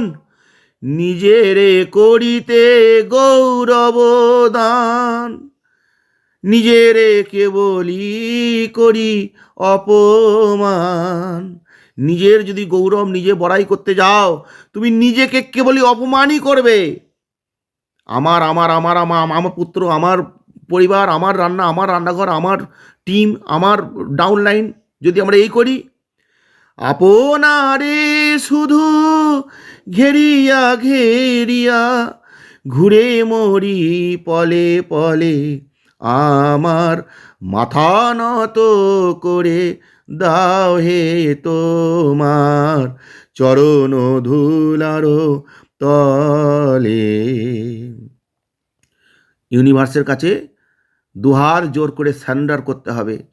ইউনিভার্সের কাছে দুটো হাত তুলে ইউনিভার্সের দিকে তাকাতে হয়, সূর্যের দিকে তাকাতে হয়। হে সূর্য দেবতা, তুমি যদি তোমার সেই শক্তি রাজি যদি এই জীবগুলোকে না দিতে, আমার আজকে দাঁড়াবার কোনো অধিকার ছিল না, আমি দাঁড়াতে পারতাম না। কী বা নিয়ে এসেছি, কী বা দিয়েছি? আমি তো যা নিয়েছি তোমার কাছ থেকে নিয়েছি, বিনিময়ে তোমায় কিছু দিতে পারিনি। তোমায় কৃতজ্ঞতা বোধ ছাড়া আমার আর দেওয়ার কি আছে হে প্রকৃতি? সেই জন্যে হে প্রকৃতি, আমাদের কি করতে হবে না, আমার মাধ্যম দিয়ে যেটুকু তোমার যেটা ইচ্ছা পূর্ণ হচ্ছে সেটা কীরকম, তা আমাদের করতে হবে কি? আমারে না যেন করি প্রচার, আমারও আপন কাজে, তুমি এই করেছো সেই করেছো, খবরদার প্রচার করো না। ইউনিভার্স দেখতে পাচ্ছে, তিনি দ্রষ্টা, তিনি তোমার যে কীর্তি দেখতে পাচ্ছেন, এর উপায় আর কেউ কেউ কোনো কিছু নেই। তিনি কিন্তু সব দেখতে পাচ্ছেন। সেটা কি? সেটা হচ্ছে সাবকনশাস মাইন্ড, নিজের বিবেক। নিজের বিবেক দেখতে পাচ্ছে। তুমি আর আলাদা করে বড়াই করতে যেও না, নিজেকে আর প্রচার করতে যেও না। তাই বলছেন, আমারে না যেন করি প্রচার, আমারও আপন কাজে, তোমারই ইচ্ছা করো হে পূর্ণ আমারও জীবন মাঝে। হে ঠাকুর, হে ইউনিভার্স, হে প্রকৃতি, আমি আজকে সারেন্ডার হলাম তোমার কাছে। আমি তোমার চরম শান্তি আমি চাইছি, তুমি এমন চরম শান্তিতে থেকো, তোমার এই গোটা ইউনিভার্সের সকল জীবকুলকে তুমি সুখ দাও, শান্তি দাও, তুমি তাদেরকে সঠিক আহার সঠিকভাবে লালন পালন করে তুমি তাদের সুখ সমৃদ্ধিতে ভরিয়ে তোলো। আর বিনিময়ে আমার কি হবে জানো? বিনিময়ে আমি আমার অনাহত পদ্মে আমি তোমার শ্রীরূপটি দর্শন করতে পারি। সেই জন্য বলছেন, যাচি হে তোমারও চরম শান্তি, পরাণে তোমার পরম কান্তি। এতদিন ধরে আমি অজ্ঞতার জন্যে রান্নাঘরকে ঝকঝকে করেছি, রান্নাঘরে শ্বেতপাত্র বসিয়েছি, রান্নাঘরে চিমনি বসিয়েছি, মাংস বলো, মাছ বলো, নানা রকম লোভনীয় ইন্দ্রিয় রসনা তৃপ্তির জন্য সে খাবারকে নিয়ে এসে এখানে সেগুলোকে আলকাতরায় ট্রান্সফার করিয়েছি, পুড়িয়ে পুড়িয়ে পুড়িয়ে পুড়িয়ে। শুধু তাই নয়, রান্না করেছি, ফ্রিজে ঢুকিয়েছি, পরের দিনে আবার ফুটিয়েছি, আবার ফ্রিজে ঢুকিয়েছি। 3 দিন 4 দিন ধরে সে পচা পাচকা জিনিসগুলো খেয়ে খেয়ে খেয়ে খেয়ে খেয়ে খেয়ে খেয়ে খেয়ে আমার শরীরকে জর্জরিত করে দিয়েছি। আমার অহংকার, আমার অজ্ঞানের জন্য। হে ভগবান, হে প্রকৃতি, তুমি আমার সেই অহংকার এবং আমার যে আমিত্ব অনাহত পদ্ম, সেই মাঝে এসে তুমি একটিবার পাটা আড়াল করে তুমি দাঁড়িয়ে আমাকে তুমি বাঁচাও। সেই জন্য কি বলছে, আমারে আড়াল করিয়া দাঁড়াও হৃদয় পদ দলে, আমার মাথা নত করে দাও হে তোমার চরণ ধুলার তলে। এটি যখন নোবেল কমিটি যখন এটা পড়লেন, তখন নোবেল কমিটির মধ্যে 3 জনের, ওই কমিটির মধ্যে 3 জন ছিল, তাদের চোখে জল এসেছিল এবং সেই জলটা আমাদের এনে দিয়েছিলেন বাঙালির কবি, ব্রহ্মবিদ কবি রবীন্দ্রনাথ ঠাকুর। তাকে পৃথিবীর সর্বশ্রেষ্ঠ পুরস্কারে ভূষিত করেছিল শুধু এই ক্ষমা, বিনয় এবং সমর্পণের এই ভাষার জন্যে। কে তুমি ব্রহ্মবিদ, তাকে নোবেল জয়ী করেছিল, তাকে নোবেল পুরস্কার দিয়ে ভূষিত করেছিল যে স্যারেন্ডার এবং বিনয় এবং ক্ষমার সর্বোচ্চ শ্রেষ্ঠ কথাগুলি তিনি বলে আমাদের হৃদয়কে দুলিয়ে দিয়েছেন। আমরা সেই রবীন্দ্রনাথের ঘরের কোণে বাস করছি। আমাদের ক্ষমা করতে হবে, রোগকে ক্ষমা দিতে হবে, ইউনিভার্সের কাছে আমাদের স্যারেন্ডার হতে হবে।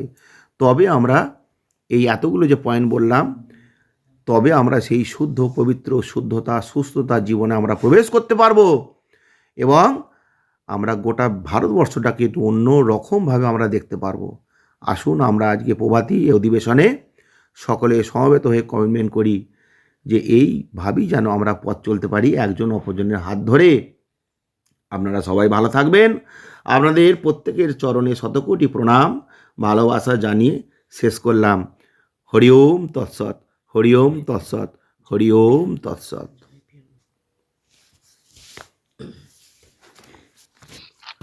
ধন্যবাদ স্যার, অসংখ্য ধন্যবাদ। আমরা সবাই শুধু জ্ঞান আহরণ করলাম না, অনেকক্ষণ থেকে উপভোগ করলাম পুরো ব্যাপারটা। অরুণ বাবু, এটা কথা বলবো? অরুণ বাবু, এই অনুপ বাবু, হ্যাঁ স্যার, বলুন বলুন বলুন। হ্যাঁ, আপনাকেই ডাকবো স্যার, আপনাকেই ডাকবো। আমি বুঝতে পারছি আমি মনের কথা। থার্ড আই বলছে কুতুবুদ্দিন বাবু কিছু বলবেন, আমি ডাকছি আপনাকে, আমাকে করতে দিন। তো সত্যি করেই আমরা কারো কারো বক্তব্য শুনতে শুনতে প্রায় বিরক্ত বোধ করি এবং ভালো লাগে না, আমরা লেফট করি বা অন্য মনস্ক হয়ে যাই। আমি আগেই বলেছিলাম স্বাস্থ্য এবং শাস্ত্র, তো দুটো বিষয়ই মানে ওনার যে জ্ঞানের ভান্ডার উনি আজকে কিছুটা দিয়েছেন, তো তাতেই আমরা সবাই মুগ্ধ। তো এই ব্যাপারে কুতুবুদ্দিন বাবু ফিডব্যাক কিছু দিতে চাইছেন, বলুন স্যার। বেশি কিছু বলার নেই, সত্যি মাথা নত হয়ে গেল। আর দ্বিতীয় কোনো কথা বক্তব্য এখানে নেই। ধন্যবাদ, ধন্যবাদ, অশেষ ধন্যবাদ অনেকে। সাল্লাম। ধন্যবাদ কুতুবুদ্দিন বাবু। তো আমি এবারে ডেকে নেব, আমি আমাদের সঙ্গে আছেন মধুমিতা কাজী ম্যাডাম। আপনি আজকের এই বিষয় সম্পর্কে আপনি যদি কিছু বলেন, feedback দেন।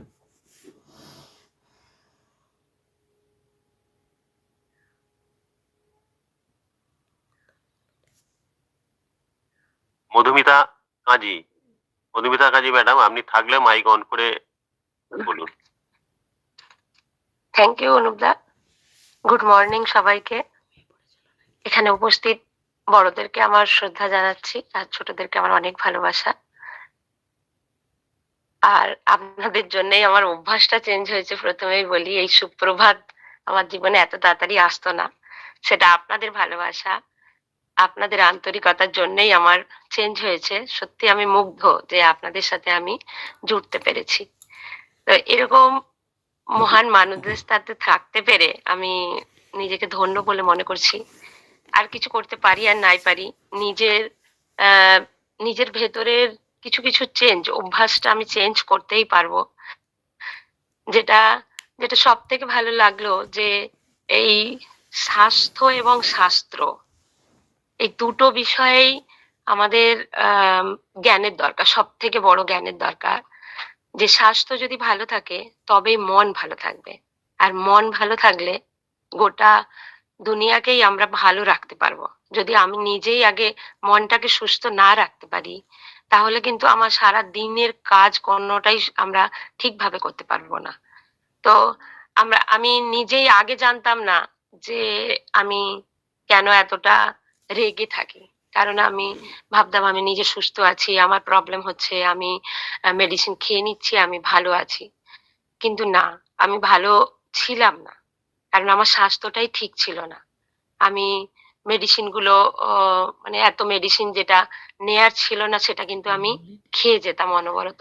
আর মেডিসিন খেয়ে আমার যে প্রবলেম হয়েছিল, হয়তো অনুপদাকে আমি অনেক অনেক ধন্যবাদ জানাতে চাই এই কারণেই যে অনুপদা যদি আমাদের মাস্টারমশাইকে না নিয়ে আসতো, তাহলে হয়তো আমার সাথে এই ব্যাপারটাই পরিচয় হতো না। আর পরিচয় না হলে আমি কখনো হয়তো আমার এই মেডিসিন থেকে দূরে আসতে পারতাম না। আমি আপনাদের সাথে একটা জিনিস শেয়ার করি যে প্রথমেই এটা শেয়ার না করলে মনে হয় আমার খুব নিজেকে একটু দুর্বল মনে হবে, বা আমার মনে হয় কিছু আপনাদেরকে জানালাম না। যদি আপনারা আমাকে 2-3 মিনিট দেন, আমি কি পাবো? তাহলে আমি বলবো, যদি কেউ একটু বলেন। আপনি বলুন বলুন বলুন। বলুন ম্যাম বলুন। আমি দীর্ঘ 10 বছর ধরে হার্টের মেডিসিন খেতাম। আমার হার্টে 2টো ব্লক আছে, তো সেই মেডিসিন খেতাম। সেই মেডিসিন খেয়ে ভাবতাম আরে আমার হার্ট ঠিক আছে, আমি খুব ভালো আছি, আমি তো মেডিসিন খেয়ে নিচ্ছি। বাট আমার কোনো নলেজই ছিল না।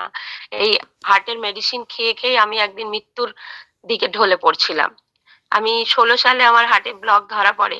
তো সেই থেকে কন্টিনিউয়াসলি আমি হার্টের মেডিসিন খাচ্ছিলাম। আমি রিসেন্ট আপনাদের সঙ্গে জোড়ার জাস্ট আগেই আমার ব্লাডের ঘনত্ব পুরো নষ্ট করে দিয়েছিল ওই হার্টের মেডিসিন। আমি এমন একটা জায়গায় পৌঁছেছিলাম যে আমি একটু উত্তেজিত হলেই, আমি একটু বেশি কাজ করলেই, আমি একটু রোদে ঘুরলেই আমার নাক দিয়ে কিন্তু ব্লাড আসতো। আমি প্রথমে ভাবতাম এত পরিশ্রম করছি হয়তো শরীর গরম হয়ে গেছে। ডাবের জল খেতাম, আহ নুন চিনি জল খেতাম, ভাবছি ওআরএস খেতাম, ভাবছি আমার শরীরটা গরম হয়ে গেছে বুঝি, তো সেই জন্য আমার ব্লাড আসছে। আমাকে সবাই বললো, ডাক্তাররাও প্রথমে বললো। কিন্তু তারপর টেস্ট করে দেখা গেল, ব্লাড টেস্ট করতে দিলেন যখন কমছিল না, তখন একদিন তো এমনই হলো, প্রায় আমার নাক দিয়ে প্রায় 500 রক্ত বেরিয়ে গেল। কেউ কন্ট্রোলই করতে পারছিল না, রক্ত এত অনবরত বেরিয়ে যাচ্ছিল। সঙ্গে সঙ্গে ডক্টরকে ফোন করতে বললো যে নাকে বরফ চাপিয়ে দিয়ে ওই মেডিসিন বন্ধ করা হতো। সরি, আমরা বলতে ভুলে গেছি আপনাকে যে এটা 2 বছর ছাড়া মেডিসিনটা বন্ধ করতে হয় কিছুদিন। আর আমাকে কিন্তু বলা হয়েছিল যে আপনি যখন চিতায় উঠবেন, জ্বলন্ত চিতায়, আপনার বডিও জ্বলবে, আপনার মেডিসিনও জ্বলবে। তো সেই জন্য আমি খেতাম। খাওয়ার পরে আমার এরকম একটা দুর্ঘটনা ঘটছিল। যদি আমি সঙ্গে সঙ্গে ব্যাক না করতাম, অনুপদাকে ফোন না করতাম, তাহলে হয়তো ওই মেডিসিন আরোই খেয়ে যেতাম এবং অন্য ওই ব্লাড আসার জন্য আরো মেডিসিন খেতাম। এতদিন হয়তো বল হরিবল হয়েই যেতাম বোধহয় আমি। তো সেই জন্যে এই যে নতুন করে একটা জীবন পাওয়ার জন্য আমি আপনাদেরকে আর এই ফিওনার হার্বালস এর সমস্ত সবাইকে কিন্তু আমি ধন্যবাদ জানাচ্ছি নতুন করে একটা জীবন পাওয়ার জন্য। তো এই নতুন জীবনটা যেহেতু আমি পেয়েছি, সেটাতে আমি চাই যে কিছু করে দেখাবো। আর স্বাস্থ্যটা তো ঠিক এখন রাখছি, অনেক পরিবর্তন এসেছে আমার মধ্যে, অনেক অনেক অনেক অসংখ্য পরিবর্তন। আমি নিজেই জানি না যে আমি কি করে এতটা নিজেকে পরিবর্তন করলাম। এখন আমি একদমই রাগি না, একদম না। খাবার দাবারও অনেকটা চেঞ্জ করতে পেরেছি, তবে পুরোটা চেঞ্জ করতে পারিনি, কারণ হচ্ছে দীর্ঘ 42 বছরের যেটা অভ্যাস সেটা এত তাড়াতাড়ি হয়তো হতে হয় না। কারণ আমি একেবারে আমিষাশী, আমি একদমই নিরামিষ খেতে ভালোবাসতাম না। তা এখন কিন্তু আমি অনেকটা চেঞ্জ করতে পেরেছি। আপনাদের সান্নিধ্যে থাকলে আমি আরো নিজেকে চেঞ্জ করতে পারবো, কারণ আমার জীবনের অনেকটাই চাওয়া বা পাওয়া বলতে পারেন, যে আমি সব সময় আমার নিজেকে নিয়ে ভাবি না। আমি নিজেকে নিয়ে ভাবি যতটা, যে আমাকে এটা করতে হবে, আমাকে খেয়ে বাঁচতে হবে, এই করতে হবে, সেই করতে হবে, বাট তারপরেও ভাবি আমি মানুষের জন্য কি করতে পারি, আমি মানুষের কি করে উপকার করতে পারি। আমি এই নির্দিষ্ট সীমার মধ্যে থাকতে চাই না। আমি এই মানে এই বড় পৃথিবীর কোথাও একটা কোনো একটা কোনায় যেন আমার একটা ছোট্ট নাম কেউ বলতে পারে। আমি ভীষণ গর্বিত হই যখন আমার হাজব্যান্ডও এখন বলে, উনি এসআইআর এর কাজ করছেন, উনি কার বাড়িতে আসতে হবেন উনি বলেন, বলো ওখানে দাঁড়িয়ে যে আমি মধুমিতা কাজীর বাড়ি যাব। তো স্যার, আমার কোনো অহংকার, কোনো মেয়ে নেই, কিন্তু নিজের যে প্রচেষ্টা, সেই প্রচেষ্টাকে আমি কখনো হারাতে চাই না। আমি আমার নিজের কাজে এগিয়ে যাই। আর আপনাদের এই যে একটা জিনিস, মানুষের স্বাস্থ্যটাকে ভালো রাখা, তো প্রথমেই বলবো যে স্বাস্থ্যটা কিন্তু মানুষ এত সহজেই নেবে না, কিন্তু আমার মনে হয় এইটুকু আমাদেরকে ঠিক করতে হবে যে আমরা আমাদের 100%-এর যেন এক কোনাও না ছাড়ি। আমরা প্রত্যেকটা বাড়িতে আমাদের যেতে হবে, কেউ সাদরে গ্রহণ করবে, কেউ দূর করে দেবে, যে দূর করে দেবে সে নিশ্চয়ই তার মধ্যে এমন একটা বীজ আমাদেরকে পুঁতে দিয়ে আসতে হবে, সে যেন রাত্রে যতটুকু ঘুমোবে তার মধ্যে আমার এই মধুমিতা কাজীর নাম যেন তার একবার হলেও মনে আসে, যে মধুমিতা কাজী কেন এই কথাটা বললো, এই কেন। তারপরে আমাদের ডিমান্ডটাকে ক্রিয়েট করতে হবে। মার্কেটের ডিমান্ড ক্রিয়েট যত আমরা করতে পারবো না, তত দেখবেন এটা অটোমেটিকই আমাদের চলে আসবে। তো আমি জানি, ধরুন একটা জিনিস, আমাদের যে স্যানিটারি ন্যাপকিন আমাদের তৈরি হয়, আমাদের মানে একটা প্ল্যান করতে হবে যে আমরা গিয়ে আমাদের ন্যাপকিনটাই চাইবো প্রত্যেকটা দোকানে। আছে এটা আমাদের এই এই এই ন্যাপকিনটা কি পাওয়া যাবে, এই ন্যাপকিনটা কি পাওয়া যায়, আমি আজকে গেলাম, কালকে আরেকজন গেল, এই ন্যাপকিনটা কি পাওয়া যাবে। তাহলে দেখবেন দোকানদারও ভাববে, আরে কি এই ন্যাপকিনটা কি, তাহলে দুটো তুলেই তো দেখি, কারণ কাস্টমার আসছে। তো সেই জন্যই আমাদের প্রত্যেকটা দুয়ারে যেতে হবে, আমাদের বেস্ট আমরা আগে ভাববো যে আমি আমার বেস্ট দিতে পেরেছি। তো আমি যদি আমার বেস্ট দিতে পারি, তাহলে কিন্তু একদিন এই ফিওনা হার্বাল কি সেটা কিন্তু আমাদের আধ ঘন্টা ধরে বোঝাতে লাগবে না। মানুষ আমাদেরকে ডাকবে যে আপনি আসুন, আমার এই প্রবলেম আছে, আপনাদের এই হার্বাল কোম্পানিতে আমার এই প্রবলেমটাকে দূর করার জন্য আমি কোন প্রোডাক্টটাকে ব্যবহার করতে পারি। আর পড়াশোনা হয়তো অনেকেরই ইচ্ছে আছে, টাকাটা তাদের কাছে প্রবলেম হচ্ছে, তো তাদের মধ্যে আমি এত সুন্দর সুন্দর একটা করে চিন্তা ভাবনা জুটিয়েছি যে তারা কিন্তু ভাবতে বাধ্য হচ্ছে। মাঝে মাঝে আমার কাছে ফোন আসছে। আজকে আমি মোটামুটি 3টে করেছি, তো আমার 2-3 দিন পর থেকে আমি অনেকটা ফ্রি হব। আশা করছি আপনাদেরকে আরো 2-1টা নিউট্রিশনের স্টুডেন্ট আমি দিতে পারবো। তাই আপনাদের সকলের কাছ থেকে আমি আশীর্বাদ চাইছি, আমার এই চলার পথে আপনাদের যেন আশীর্বাদটা আমার সবসময় থাকে। আমি আপনাদের আশীর্বাদকে মাথায় নিয়ে আমার চলার পথেও করে আমি কিন্তু জীবনের পথে এগিয়ে যেতে চাই। ধন্যবাদ সবাইকে। ধন্যবাদ ম্যাডাম। একদম আবেগ নিয়ে আপনি যে কথাগুলো বললেন, সত্যিকারেরই আমরা সকলে আছি, ফিওনা হার্বাল সঙ্গে আছে, এবং আমরা সত্যিই তো ফিওনা হার্বালসের নাম প্রত্যেক জায়গায়, প্রত্যেক দেশের কোনায় কোনায় পৌঁছে দিতে চাই। তো আজকের এই যে অনুষ্ঠান চলছে, এর আর একজনকে আমি ডেকে নেব। খুবই ভালো লাগে ওনার কথা শুনতে। আহমেদ হোসেন স্যার, যদি আপনি থাকেন, আপনার কিছু মূল্যবান বক্তব্য যদি সংক্ষেপে বলার চেষ্টা করেন।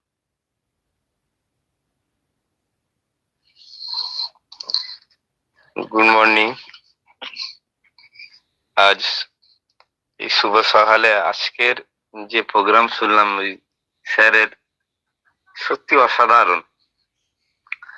আর আমাদের যে ম্যাম লাস্টে বললেন, আবেগের থেকে বাস্তব কথা তুলে ধরলেন। এত কিছু শোনার পরে আর কিছু বলারও থাকে না। তবু শুধু আমি একটা কথা বলবো, যদি আমরা ফিওনাকে ভালোবাসি, তাহলে আমাদের মন প্রাণ দিয়ে সেটা ভালোবাসতে হবে। করতে হয়তো করছি, ধরতে হয়তো ধরে আছি, মার খাচ্ছি, ধর খাচ্ছি, তা ধরে আছি। টান দিতে হবে, অন্তর দিয়ে ভালোবাসতে হবে প্রতিটা পদক্ষেপ। ম্যাম যেমন বললেন যে আমরা দোকানে গিয়ে শুধু এটাই চাইবো, এটাই বলবো, তাহলে আমরা যদি 5 জন গিয়ে যদি বলি, তখন সে ভাববে যে না, এটার চাহিদা আছে। তো এভাবেই আমাদেরকে সবাইকে ধীরে ধীরে আগতে হবে, এবং প্রত্যেকের বাড়িতে গিয়ে আমাদেরকে আমাদের ভালোবাসা তাদেরকে উজাড় করে তাদের মন প্রাণ কে তাদের ছুঁয়ে দিতে হবে। তাহলেই তারা আমাদেরকে স্মরণ করবে এবং আমাদেরকে তারা ডাকবে। স্যারের যে শাস্ত্র নিয়ে বললেন, সত্যি অসাধারণ। কারণ আমাদের মন আর প্রাণ এই দুটো যদি এক না করতে হয়, আমাদের শরীরও সুস্থ থাকবে না, আমরা আমাদের ভালোবাসাটাও সবাইকে প্রকাশ করতে পারবো না। তাই আমাদের মাইন্ড ডিটক্স খুব জরুরি। কারণ আমরা সকাল থেকে উঠে যে কাজটা করব, প্রথমে কি যে ইউনিভার্সাল যিনি সৃষ্টি করেছেন, সেই সৃষ্টিকর্তাকে আমরাকে প্রথমকে স্মরণ করতে হবে। আমরা যাকেই ডাকি সেই সৃষ্টিকর্তা, যে নামেই ডাকি না কেন, কারণ ইউনিভার্সের যে একজন সৃষ্টিকর্তা আছেন। কারণ একটা গাড়ি যদি চালাতে হয়, তার ড্রাইভার থাকে, ড্রাইভার ছাড়া কোনো গাড়ি চলে না। তো ইউনিভার্সাল যিনি চালাচ্ছেন, একজন নিশ্চয়ই সৃষ্টিকর্তা আছেন। সেই সৃষ্টিকর্তাকে আমরা স্মরণ করে আমাদের সকালে যে মাইন্ড ডিটক্স আছে, এটা যদি আমরা 10-15 মিনিট করতে পারি, তো আমাদের মনটা সারাদিন শান্ত থাকে। তো আমাদেরকে মানে একদম উগ্র হলে হবে না, মনকে শান্ত করতে হবে, অহংকার কে দূরীভূত করতে হবে। আমাদের ক্ষমা, যে প্রত্যেকটা মানুষকে আমরা যেন ক্ষমা করতে পারি। নিজেকে আগে নিজেকে ক্ষমা করতে হবে, তবেই তো আমরা অন্যকে ক্ষমা করতে শিখবো। তো আমাদের মন প্রাণ যেন এই ইউনিভার্সালের দিকে থাকে। আর শুদ্ধ ডক্টর সমীর কুমার ধার যে 4 শাস্ত্র শ্লোক, এটা যেন আমাদের মাথা থাকে। আমরা যেন কাঁচা ইজ ইকুয়াল টু বাঁচা, এটা আমাদের সকাল থেকে যেন এটা শুরু করি। আমাকে সব গ্রামের লোক, আমি সকালে বিভিন্ন লতা পাতা ছিঁড়ে খাই, আম পাতা, জাম পাতা, পেয়ারা পাতা, সজনে পাতা, সব দেখে সকালে। দেখে আমি রাস্তায় বেরোলে অনেকে বলে গরু আসছে, বলে বলুক, কোনো যায় আসে না। আমি তাদেরকে হেসে বলি যে হ্যাঁ ভাই, গরু হয়েছি, তবে ওই বনের হিংস্র জানোয়ার থেকে ছিলাম, সেটা থেকে আমি গরু হয়েছি, ঠিক বলেছো। আর গরুই যেন থাকতে পারি, তবে ওই যেন বনের হিংস্র জানোয়ার যারা মাংস খায়, সেটা থেকে আমি অনেকটা দূরে। তো তখন তারা বলে তাহলে আমাদের কি কি বলতে চাচ্ছিস? আমি না, তোমাকে আমি কিছু বলছি না, আমি আমার নিজেকে বলতে চাচ্ছি যে ওই হিংস্র জানোয়ার থেকে এখন গরু হয়েছে। তো স্যার, আমাদেরকে গরু হতে হবে, আমাদেরকে শান্ত হতে হবে। মানুষ অনেক কিছু বলবে, তাদের কথাটাকে হেসে খেলে তাদের উত্তর দিতে হবে। এটুকুই বলে আমি আমার বক্তব্য শেষ করছি। সবাইকে আমার সালাম ও শান্তি জানিয়ে বক্তব্য শেষ করলাম। Thank you sir. Thank you Ahmed Babu. আমি আরেকজনকে ডেকে নেব। স্যার, আমাকে একটু সুযোগ দেবেন? বলছি। তো আমি আরেকজনকে ডেকে নিচ্ছি, তারপরে রুমনি ম্যাডামকে ডাকছি। আমি গৌতম দাশগুপ্ত মহাশয়কে সংক্ষেপে 2-4 কথা বলার জন্য একটু অনুরোধ করছি। অনুবাবু, আপনাকে অসংখ্য ধন্যবাদ আমাকে এই সুযোগ দেওয়ার জন্য। প্রত্যেককে প্রভাতী শুভেচ্ছা জানিয়ে আমি জানাচ্ছি, আমি বর্তমানে খুব অসুস্থ। আমি এখনো এই শুয়েই এই অনুষ্ঠান শুনছি, তো আমাকে আজকে ক্ষমা করবেন, আমি আজকে কিছু বলতে পারছি না, আমি খুবই অসুস্থ। ওকে স্যার, থ্যাংক ইউ ক্ষমা করবেন। ওকে, ঠিক আছে। আচ্ছা, এরপর আজকের এই যে আলোচনা চলছে, এর মধ্যে আমি একজনকে ডেকে নেব। আপনারা জানেন যে খুবই কম সময়ের মধ্যে ফিওনা হারবাসটাকে যেভাবে মানুষের মধ্যে ছড়িয়ে দিয়েছেন, এবং যেভাবে তার অগ্রগতি, মানে মানুষের পাশে দাঁড়ানো, বিপদে আপদে সবসময় আমাদের ফিওনা হারবালসের হেলথ নিয়ে বিভিন্ন জায়গায় যাচ্ছেন, এবং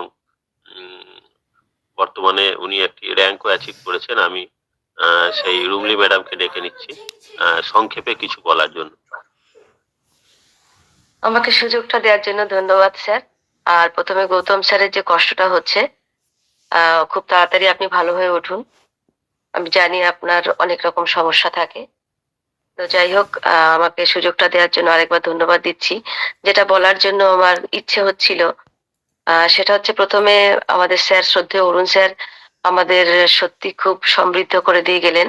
স্যার, এইভাবে আপনি আপনার ভেতরে যা কিছু আছে, যা কিছু জ্ঞান আছে আমাদের দিন, আমরা সমৃদ্ধ হতে চাই, কারণ আমাদের তো শেখার শেষ নেই।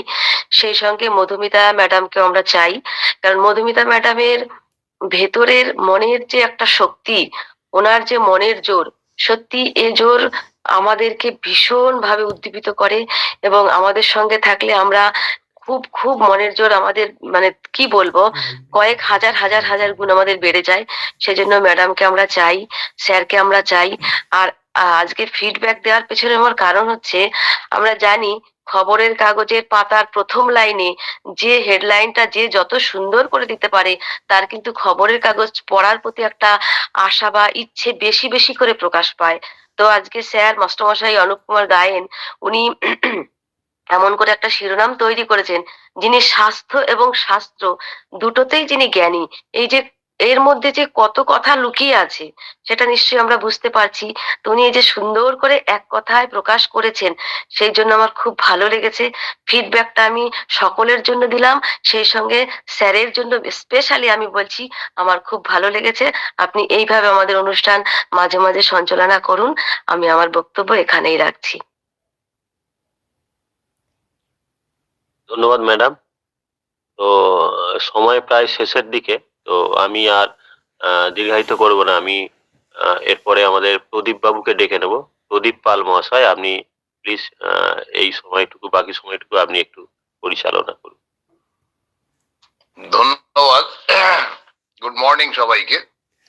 আজকে সত্যিকারের সকাল থেকে যে প্রোগ্রামটা হচ্ছে খুবই সুন্দর। অনেকদিন এরকম প্রোগ্রাম শোনা যায়নি।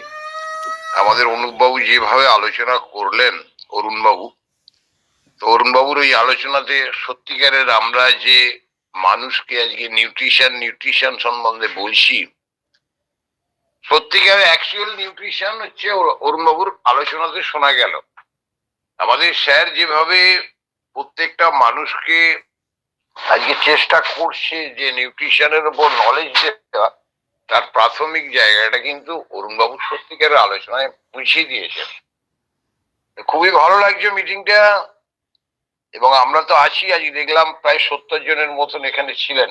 হ্যাঁ, প্রত্যেকেই কিন্তু অভিভূত, খুশি আজকের আলোচনাতে। এইভাবেই আমরা প্রতিদিন মিটিং চালাই এবং এইভাবেই যদি চলে, আমরা জানি আমাদের যে মিশন, যে মিশনের মাধ্যমে আমরা ভারতবর্ষকে কি গোটা পৃথিবীর বুকে আমরা মানুষকে সুস্থ করতে পারবো, সার্থক হবে, এটুখানি বলতে পারি। আর বিশেষ কিছু বলছি না, কারণ তার সঙ্গে না বললে নয়, আমাদের তো বলা উচিত একটু। যেহেতু আমাদের আজকে একটা কালিম্পং ট্রিপ আছে, সেই কালিম্পংটা শেষ হচ্ছে আজকে, এবং ডিসেম্বরের আজকে ধরুন কয়েকটা তারিখ হয়ে গেল। আমাদের খুব একটু কাজের মধ্যে থাকতে হবে, কারণ গোয়াটা তো আমাদের করতেই হবে। গোয়া অ্যাচিভমেন্ট আমাদের প্রত্যেককেই করতে হবে, এরকম একটা চিন্তা ভাবনা আমাদের ম্যানেজমেন্ট চাইছে যে আমরা গিয়ে গোয়াতে নিজেকে আরো বেশি সমৃদ্ধ করতে পারি। এবং সেখানে যা পরিবেশ এবং সেখানে যা ট্রেনিং, আমরা যদি গোয়া পৌঁছে যেতে পারি, শুধু বেড়াতেই যাব না, সেখানে আমরা আরো বিশেষ বিশেষ ট্রেনিংটা আমরা পাবো। এই আশাটা রাখবো যে শুধু মিটিং শুনলাম আর ওই যে গোয়া যাবো এই পরিকল্পনা রাখবো না, এটা যেন না হয়। তো যাই হোক, খুবই ভালো লাগছে মিটিংটা, ভালো লাগছে খুবই ভালো লাগলো। এবং সবাই আমরা যারা আছি প্রত্যেকেই আমরা কিন্তু সমৃদ্ধ হলাম। এরপর মধুমিতা ম্যাম খুবই সুন্দর আলোচনা করলেন, অমিত বাবু খুব ভালো আলোচনা করলেন। ধন্যবাদ সবাইকে। এবং আগামী দিনে আরো যাতে নতুন নতুন মানুষ উঠে আসেন এই আমাদেরকে সমৃদ্ধ করার জন্য, তবেই আমরা কিন্তু ফিওনার আশা, সেই জায়গাটাকে আমরা সার্থক করতে পারবো। প্রদীপদা, আমি আর বিশেষ কিছু বলছি না। প্রদীপদা বলুন। বলি, একজনকে ডেকে নিন একটুখানি, মশিয়ার রহমান, যিনি কালকে নিউট্রিশন এডুকেশনে মানে অ্যাডমিশন দিলেন, তুমি ডেকে নেন না। মুশিয়ার রহমান, ওনাকে একটু বলার সুযোগ দেন। আজকে যদি না সুযোগ দিয়ে ওনাকে আগামী দিনে আমি সুযোগ দেব, আগামী দিনে ডাকবো। আজকে আমি ঠিক আছে। কাজল বাবুর হাতে তুলে দিচ্ছি, 7:30 মিটিংটা শেষ, ঠিক প্রায় আছে, 7:26 হয়ে গেছে। এর পরের দিন মশিয়ার বাবু কোনো চিন্তা করবেন না, আমি আপনাকে ডেকে নেবো, আমি পার্সোনালি আপনি যদি থাকি আমি আপনাকে ডেকে নেবো। আজকে আমরা 7:30 তো মিটিংটা শেষ করবো ভেবেছি, তো সুতরাং মানে ওই জায়গাটাকে আর বাড়াতে চাইছি না। আমি চাইছি এই যে রুমলি কি সুন্দর কথা বললেন, কিংবা ধরুন মধুমিতা ম্যাম, কাজল বাবুর কথা শুনতে চাই। কাজল বাবু কিছু বলুন। হ্যাঁ, নমস্কার, আমি মুশিয়ার রহমান বলছি। ধন্যবাদ। আগামী দিনে আপনাদের সঙ্গে আপনাদের এই এতে যুক্ত হব, এই আশা রাখছি। Thank you sir, thank you. আপনি থাকুন, আপনার মতন মানুষকে আজকে আমাদের প্রয়োজন আছে। থ্যাংক ইউ ধন্যবাদ। স্যার। ধন্যবাদ। তো আজকে কাজল বাবুর হাতে আমি তুলে দিচ্ছি, কাজল বাবু আজকে মিটিংটাকে ক্লোজ করবেন। আর আপনার কিছু আলোচনা। Thank you sir. আমরা প্রত্যেকে এখানে যারা আছি গৌতম দাশগুপ্তের জন্য প্রকৃতির কাছে আমরা তার কি বলবো সুস্বাস্থ্যের কামনা করব, যাতে তিনি আমাদের মধ্যে আবার স্বাভাবিকভাবে তাড়াতাড়ি ফিরে আসেন। এবং আমি একটা অনুরোধ করছি, বিশেষ করে আমি জানি আমাদের মধ্যে এমন একজন ব্যক্তি আছেন কমল জানা, যিনি আমি বলি সরস্বতীর মানসপুত্র। কমল জানা স্যার, আপনি যদি থাকেন, আপনি আছেন আমি জানি, আপনি যদি 2-4টা কথা বলেন তারপরে আমি বলছি। কমল জানা স্যারকে একটু রিকোয়েস্ট করবো এই ব্যাপারে কিছু বলার জন্য। কেন অরুণদা আজকে যে আলোচনা রেখে গেছে, তারপর যদি কমল জানা স্যারকে না বলতে দেওয়া হয় তাহলে আমার মনে হয় অপরাধ হবে। Thank you. Over to Kamal Jana sir.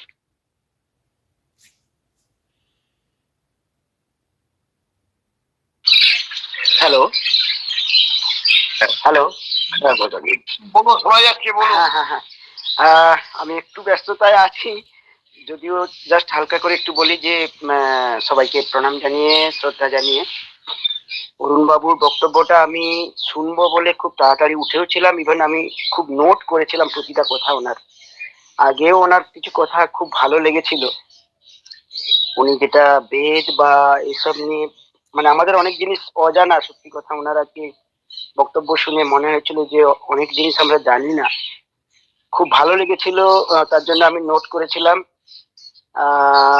বাকি অনেকের কথাই যেটা মধুমিতা কাঞ্জি, ওনার যে হার্টের যে প্রবলেমটা নিয়ে, এটা শিক্ষণীয়। সত্যি সবার এটা জানা উচিত, বা আমাদেরও মনে হয়েছে যে সত্যি জিনিসগুলো জানা থাকলে খুব ভালো লাগবে। বাকি আমি অন্য কোনো দিন কিছু বলবো, আজকে একটু ব্যস্ততায় আছি, ঠিক আছে? এমনি ওভারঅল প্রোগ্রামটা খুবই ভালো লাগে, তাই মন দিয়ে শুনি আর কি। আজকে রাখলাম একটু। Thank you.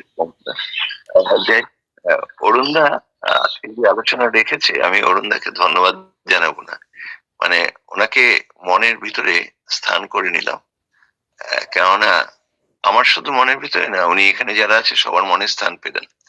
কেননা আমাদের দিব্য চক্ষু বা দিব্য দৃষ্টি, যেটাকে আমরা বলি ইন্ডিয়ান মাইথোলজি, আজকে কিন্তু উনি আমাদের সেই চোখটা খুলে দিলেন। যদি আমরা ওনার সমস্ত কথা দেখুন, আমার মধ্যেও প্রচুর ভুল থাকে। আজকের থেকে আমি কথা দিলাম, আমার ভুলগুলো আমি শুধরে নেব। যদি মানুষ ভুল না করে বা নিজের ভুল নিজে ধরতে না পারে বা শিক্ষা না পায়, তাহলে তিনি মানুষ জীবনে মনে হয় পরিপূর্ণ হয় না। তো আমিও আমার মধ্যেও যে ভুলগুলো আছে সেগুলোকে আমিও শুধরে নেওয়ার চেষ্টা করবো। অরুণদার কথা আমারও চোখ খুলে গেল। সত্যি অরুণদার কথায় আমার চোখে জল চলে এসেছিল, মনে তো দাগ কেটে গেছে। আমার মনে হয় এখানে যারা আছেন সবারই একই অবস্থা। কিছু বলার আমি ভাষা খুঁজে পাচ্ছি না। আমাদের মতো গুণী মানুষদের দরকার, কারণ একটা জিনিসই, একটা স্বপ্ন আমরা দেখেছিলাম, ডাক্তার সমীর কুমার ধারার যে স্বপ্নটা আমরা বাস্তব পরিণত করব, সেটা হচ্ছে আমাদের প্রথম লক্ষ্য ছিল ডিজিজ ফ্রি ইন্ডিয়া। তো ডিজিজ ফ্রি ইন্ডিয়া করার জন্য যে সমস্ত মানুষদের দরকার, যাদের সুচিন্তার মধ্য দিয়ে হবে, সেই ভাবনায় আজকে ভরসা পাই যে মধুমিতা কাঞ্জি বা অনুপ গায়েন কিংবা রুমিলি ম্যাম কিংবা অরুণাচার্য কিংবা কমল জানা বা আহমেদ হোসেন, কুতুবুদ্দিন মল্লিক, প্রদীপ পাল, মৌসুমী চক্রবর্তী, শিখা রায়, এদের হয়তো আরো অনেকের নাম নেওয়া উচিত ছিল, কিন্তু সবার নাম নিতে পারলাম না। আমার বিশ্বাস এদের মাধ্যম দিয়ে, সমীর কুমার ধারার সহায়তা নিয়ে আমরা খুব তাড়াতাড়ি ডিজিজ ফ্রি ইন্ডিয়া বানাতে পারবো, এই বিশ্বাসটা আমি রাখি, এই ভরসাও রাখি। কেননা যে নামটা বলতে ভুলে গেছি, মানে তাকে শ্রদ্ধা না জানালে ভুল হবে, তার নাম হরিপদ মাইতি। কেননা একটা সময় তার যে লড়াই, সেই লড়াইয়ের আজকে সফলতা, তার সঙ্গে উজ্জ্বল হাইত, ওনাদের অক্লান্ত পরিশ্রম, মানে এটা তো বৃথা হতে পারে না। কেননা প্রকৃতি দেখে কারা সত্যিকারের ভালো চায়, কারা সত্যিকারের ভালো কাজ করে সমাজের জন্য, সেটা কিন্তু প্রকৃতিও বুঝতে পারে। তাহলে আমরা এই লক্ষ্যে পৌঁছবো। এবং ডক্টর সমীর কুমার ধারার যে স্বপ্ন, দেখুন আমরা কাজী নজরুল ইসলাম বা রবীন্দ্রনাথ ঠাকুরকে নিয়ে সত্যি গর্ব করতাম, কিন্তু এই সময়ে কাকে নিয়ে গর্ব করব বলুন তো? আমরা এখনকার যে সময়, আজকে 2025-এ দাঁড়িয়ে, সত্যি এপিজে আব্দুল কালাম সাহেব আমাদের মধ্যে লাস্ট ছিলেন গর্ব করার মতো মানুষ, তিনিও চলে গেছেন। তাহলে একমাত্র ভারতবর্ষে আজকে যদি গর্ব করার মতো কেউ থাকে, তিনি আমার মনে হচ্ছে যে পৃথিবীর বিখ্যাত সেই সায়েন্টিস্ট, যিনি ফুড সায়েন্টিস্ট হিসাবে আজকে স্বীকৃতি পেয়েছেন, তার নাম সমীর কুমার ধারা। তো তার সঙ্গে আমরা থাকতে পারছি, তার সঙ্গে আমরা কাজ করতে পারছি, তার এই বাস্তব স্বপ্নটাকে আমরা সৈনিক হিসাবে লড়াই করে আমরা আগামী 5 বছরের মধ্যে একটা ডিজিজ ফ্রি ইন্ডিয়া করবই, এই বিশ্বাসটা আমরা রাখি। এর জন্য আমরা সবসময় বলি 20 লক্ষ নিউট্রিশনিস্ট দরকার। এই 20 লক্ষ নিউট্রিশনিস্ট কারা আনবে? আমরাই আনবো। আমরা সবাই মিলে প্রতিদিন যদি 2টো করে মানুষকে এই মেসেজটা দেই যে এই প্রত্যেকটা বাড়িতে ফিওনাকে পৌঁছে দেওয়া, ফিওনার এই মেসেজ, সুস্থতার এই মেসেজটা পৌঁছে দেবো, দেখুন তাহলেই হয়ে যাবে। তারা আমাদের সঙ্গে আসবে কি আসবে না সেটা আমরা ভাববো না, আমরা বুঝবো যে প্রকৃতি চাইলে তিনি আসবেন, প্রকৃতি না চাইলে তিনি আসবেন না। কারণ আমরা প্রকৃতির হয়ে কাজটা করব, একটা ভালো মানসিকতা নিয়ে, একটা ভালো মন নিয়ে, একটা সুস্থ সমাজ গড়ার যে স্বপ্ন দেখি, সেই স্বপ্নটা বাস্তব করব। এবং তার জন্য এটা তো একা সম্ভব না, এটা একটা মিলিত প্রচেষ্টায় সবার শক্তিতে, সবার সহযোগিতা নিয়ে এই কাজটা করতে হবে। তো যেখান থেকে, হ্যাঁ, আজকে একটা মানে মারাত্মক দিন। কি দিন? আজকে কালিম্পং এর একটা অ্যাচিভমেন্ট আছে, এটা একটা কি বলবো, আমাদের টিমের একটা সম্মান আছে, জানেন তো, যেটা সমীর কুমার ধারা বলে। কালকে আমাকে বলছিল যে আপনাদের টিম থেকে কজন হয়েছে। স্যার কালকে আপনাকে হিসাব বুঝিয়ে দেবো, কারণ আমি জানি এখানে যারা আছেন হয়তো তারা একটু চেষ্টা করলে পারবেন কালিম্পং অ্যাচিভ করাটা, কোনো ব্যাপার না। আজকে আমরা প্রত্যেক দিন যদি, মানে যখন আমাদের এমার্জেন্সি থাকে, এমার্জেন্সি মানে আমরা 10 জন মানুষকে আজকে জানাবো, তাদেরকে যে এই সুস্থতার মেসেজটা দিয়ে তাদেরকে নিয়ে আসতে হবে, আর আনলে পরে কিন্তু হয়ে যাবে। এবং শুধু কালিম্পংই না, এখানে যারা আছেন প্রত্যেককে গোয়া অ্যাচিভ করতে হবে। গোয়া অ্যাচিভ করার জন্য কিচ্ছু না, প্রতিদিন 10টা মানুষকে মেসেজটাই দেবো। আমি বলিনি তাদেরকে করতে হবে, শুধু আপনারা মেসেজটা দিন, দেখুন তাতেই কাজ হবে। ঠিক আছে? এইভাবে আজকে যেহেতু এই কালিম্পং অ্যাচিভমেন্টের লাস্ট দিন, তাই প্রত্যেককে রিকোয়েস্ট করব যারা অল্প কিছু বাকি আছে। আচ্ছা, তাছাড়া আমাদের একটা রিকোয়েস্ট আমরা স্যারকে রেখেছিলাম, স্যার সেটা রেখেছে আমাদের কথার পরিপ্রেক্ষিতে, যে একটা নিউট্রিশন কোর্স বা একটা 3টে ভিটামিনস নিলে যে একটা অফার, সেই অফারটা কিন্তু কন্টিনিউ রেখেছে। সুতরাং আমরা চাই প্রত্যেকে যেন এই অফারের সুযোগটাকে কাজে লাগাই। ঠিক আছে? যদি আমরা সুযোগটাকে কাজে না লাগাই তাহলে আমাদের অপরাধ হয়ে যাবে। তাহলে আমরা অপরাধ করব না, আমরা এই সুযোগটাকে কাজে লাগিয়ে একটা সুস্থ ভাবনায় নিজেদেরকে পরিবর্তন ঘটাবো।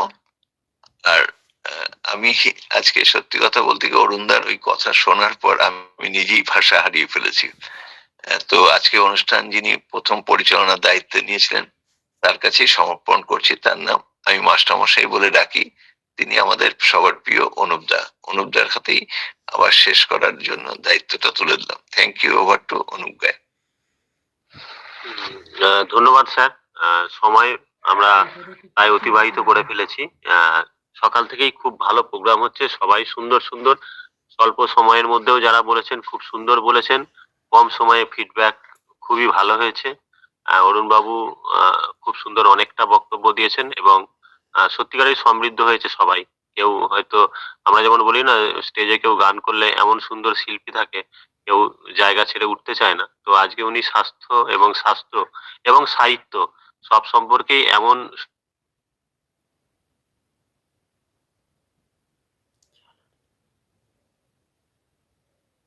অনুপদা, আপনার সাউন্ডটা চলে গেছে, বন্ধ হয়ে গেছে, আপনি একটু পজিশনটা চেঞ্জ করে নিন।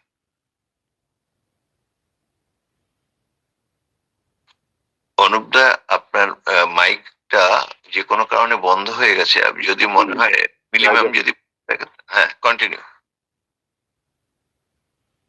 হ্যাঁ আবার হ্যাঁ, হ্যালো, বলুন। হ্যাঁ এবার আসছে, বলুন। হ্যাঁ, আমরা যে আমাদের স্লোগান বলে আজকে আমাদের অনুষ্ঠান শেষ করব। জয় জয় ফিওনা, ঘর ঘর ফিওনা। জয় জয় সোনা, ঘর ঘর সোনা। জয় জয় জয় জয় সোনা, ঘর ঘর সোনা।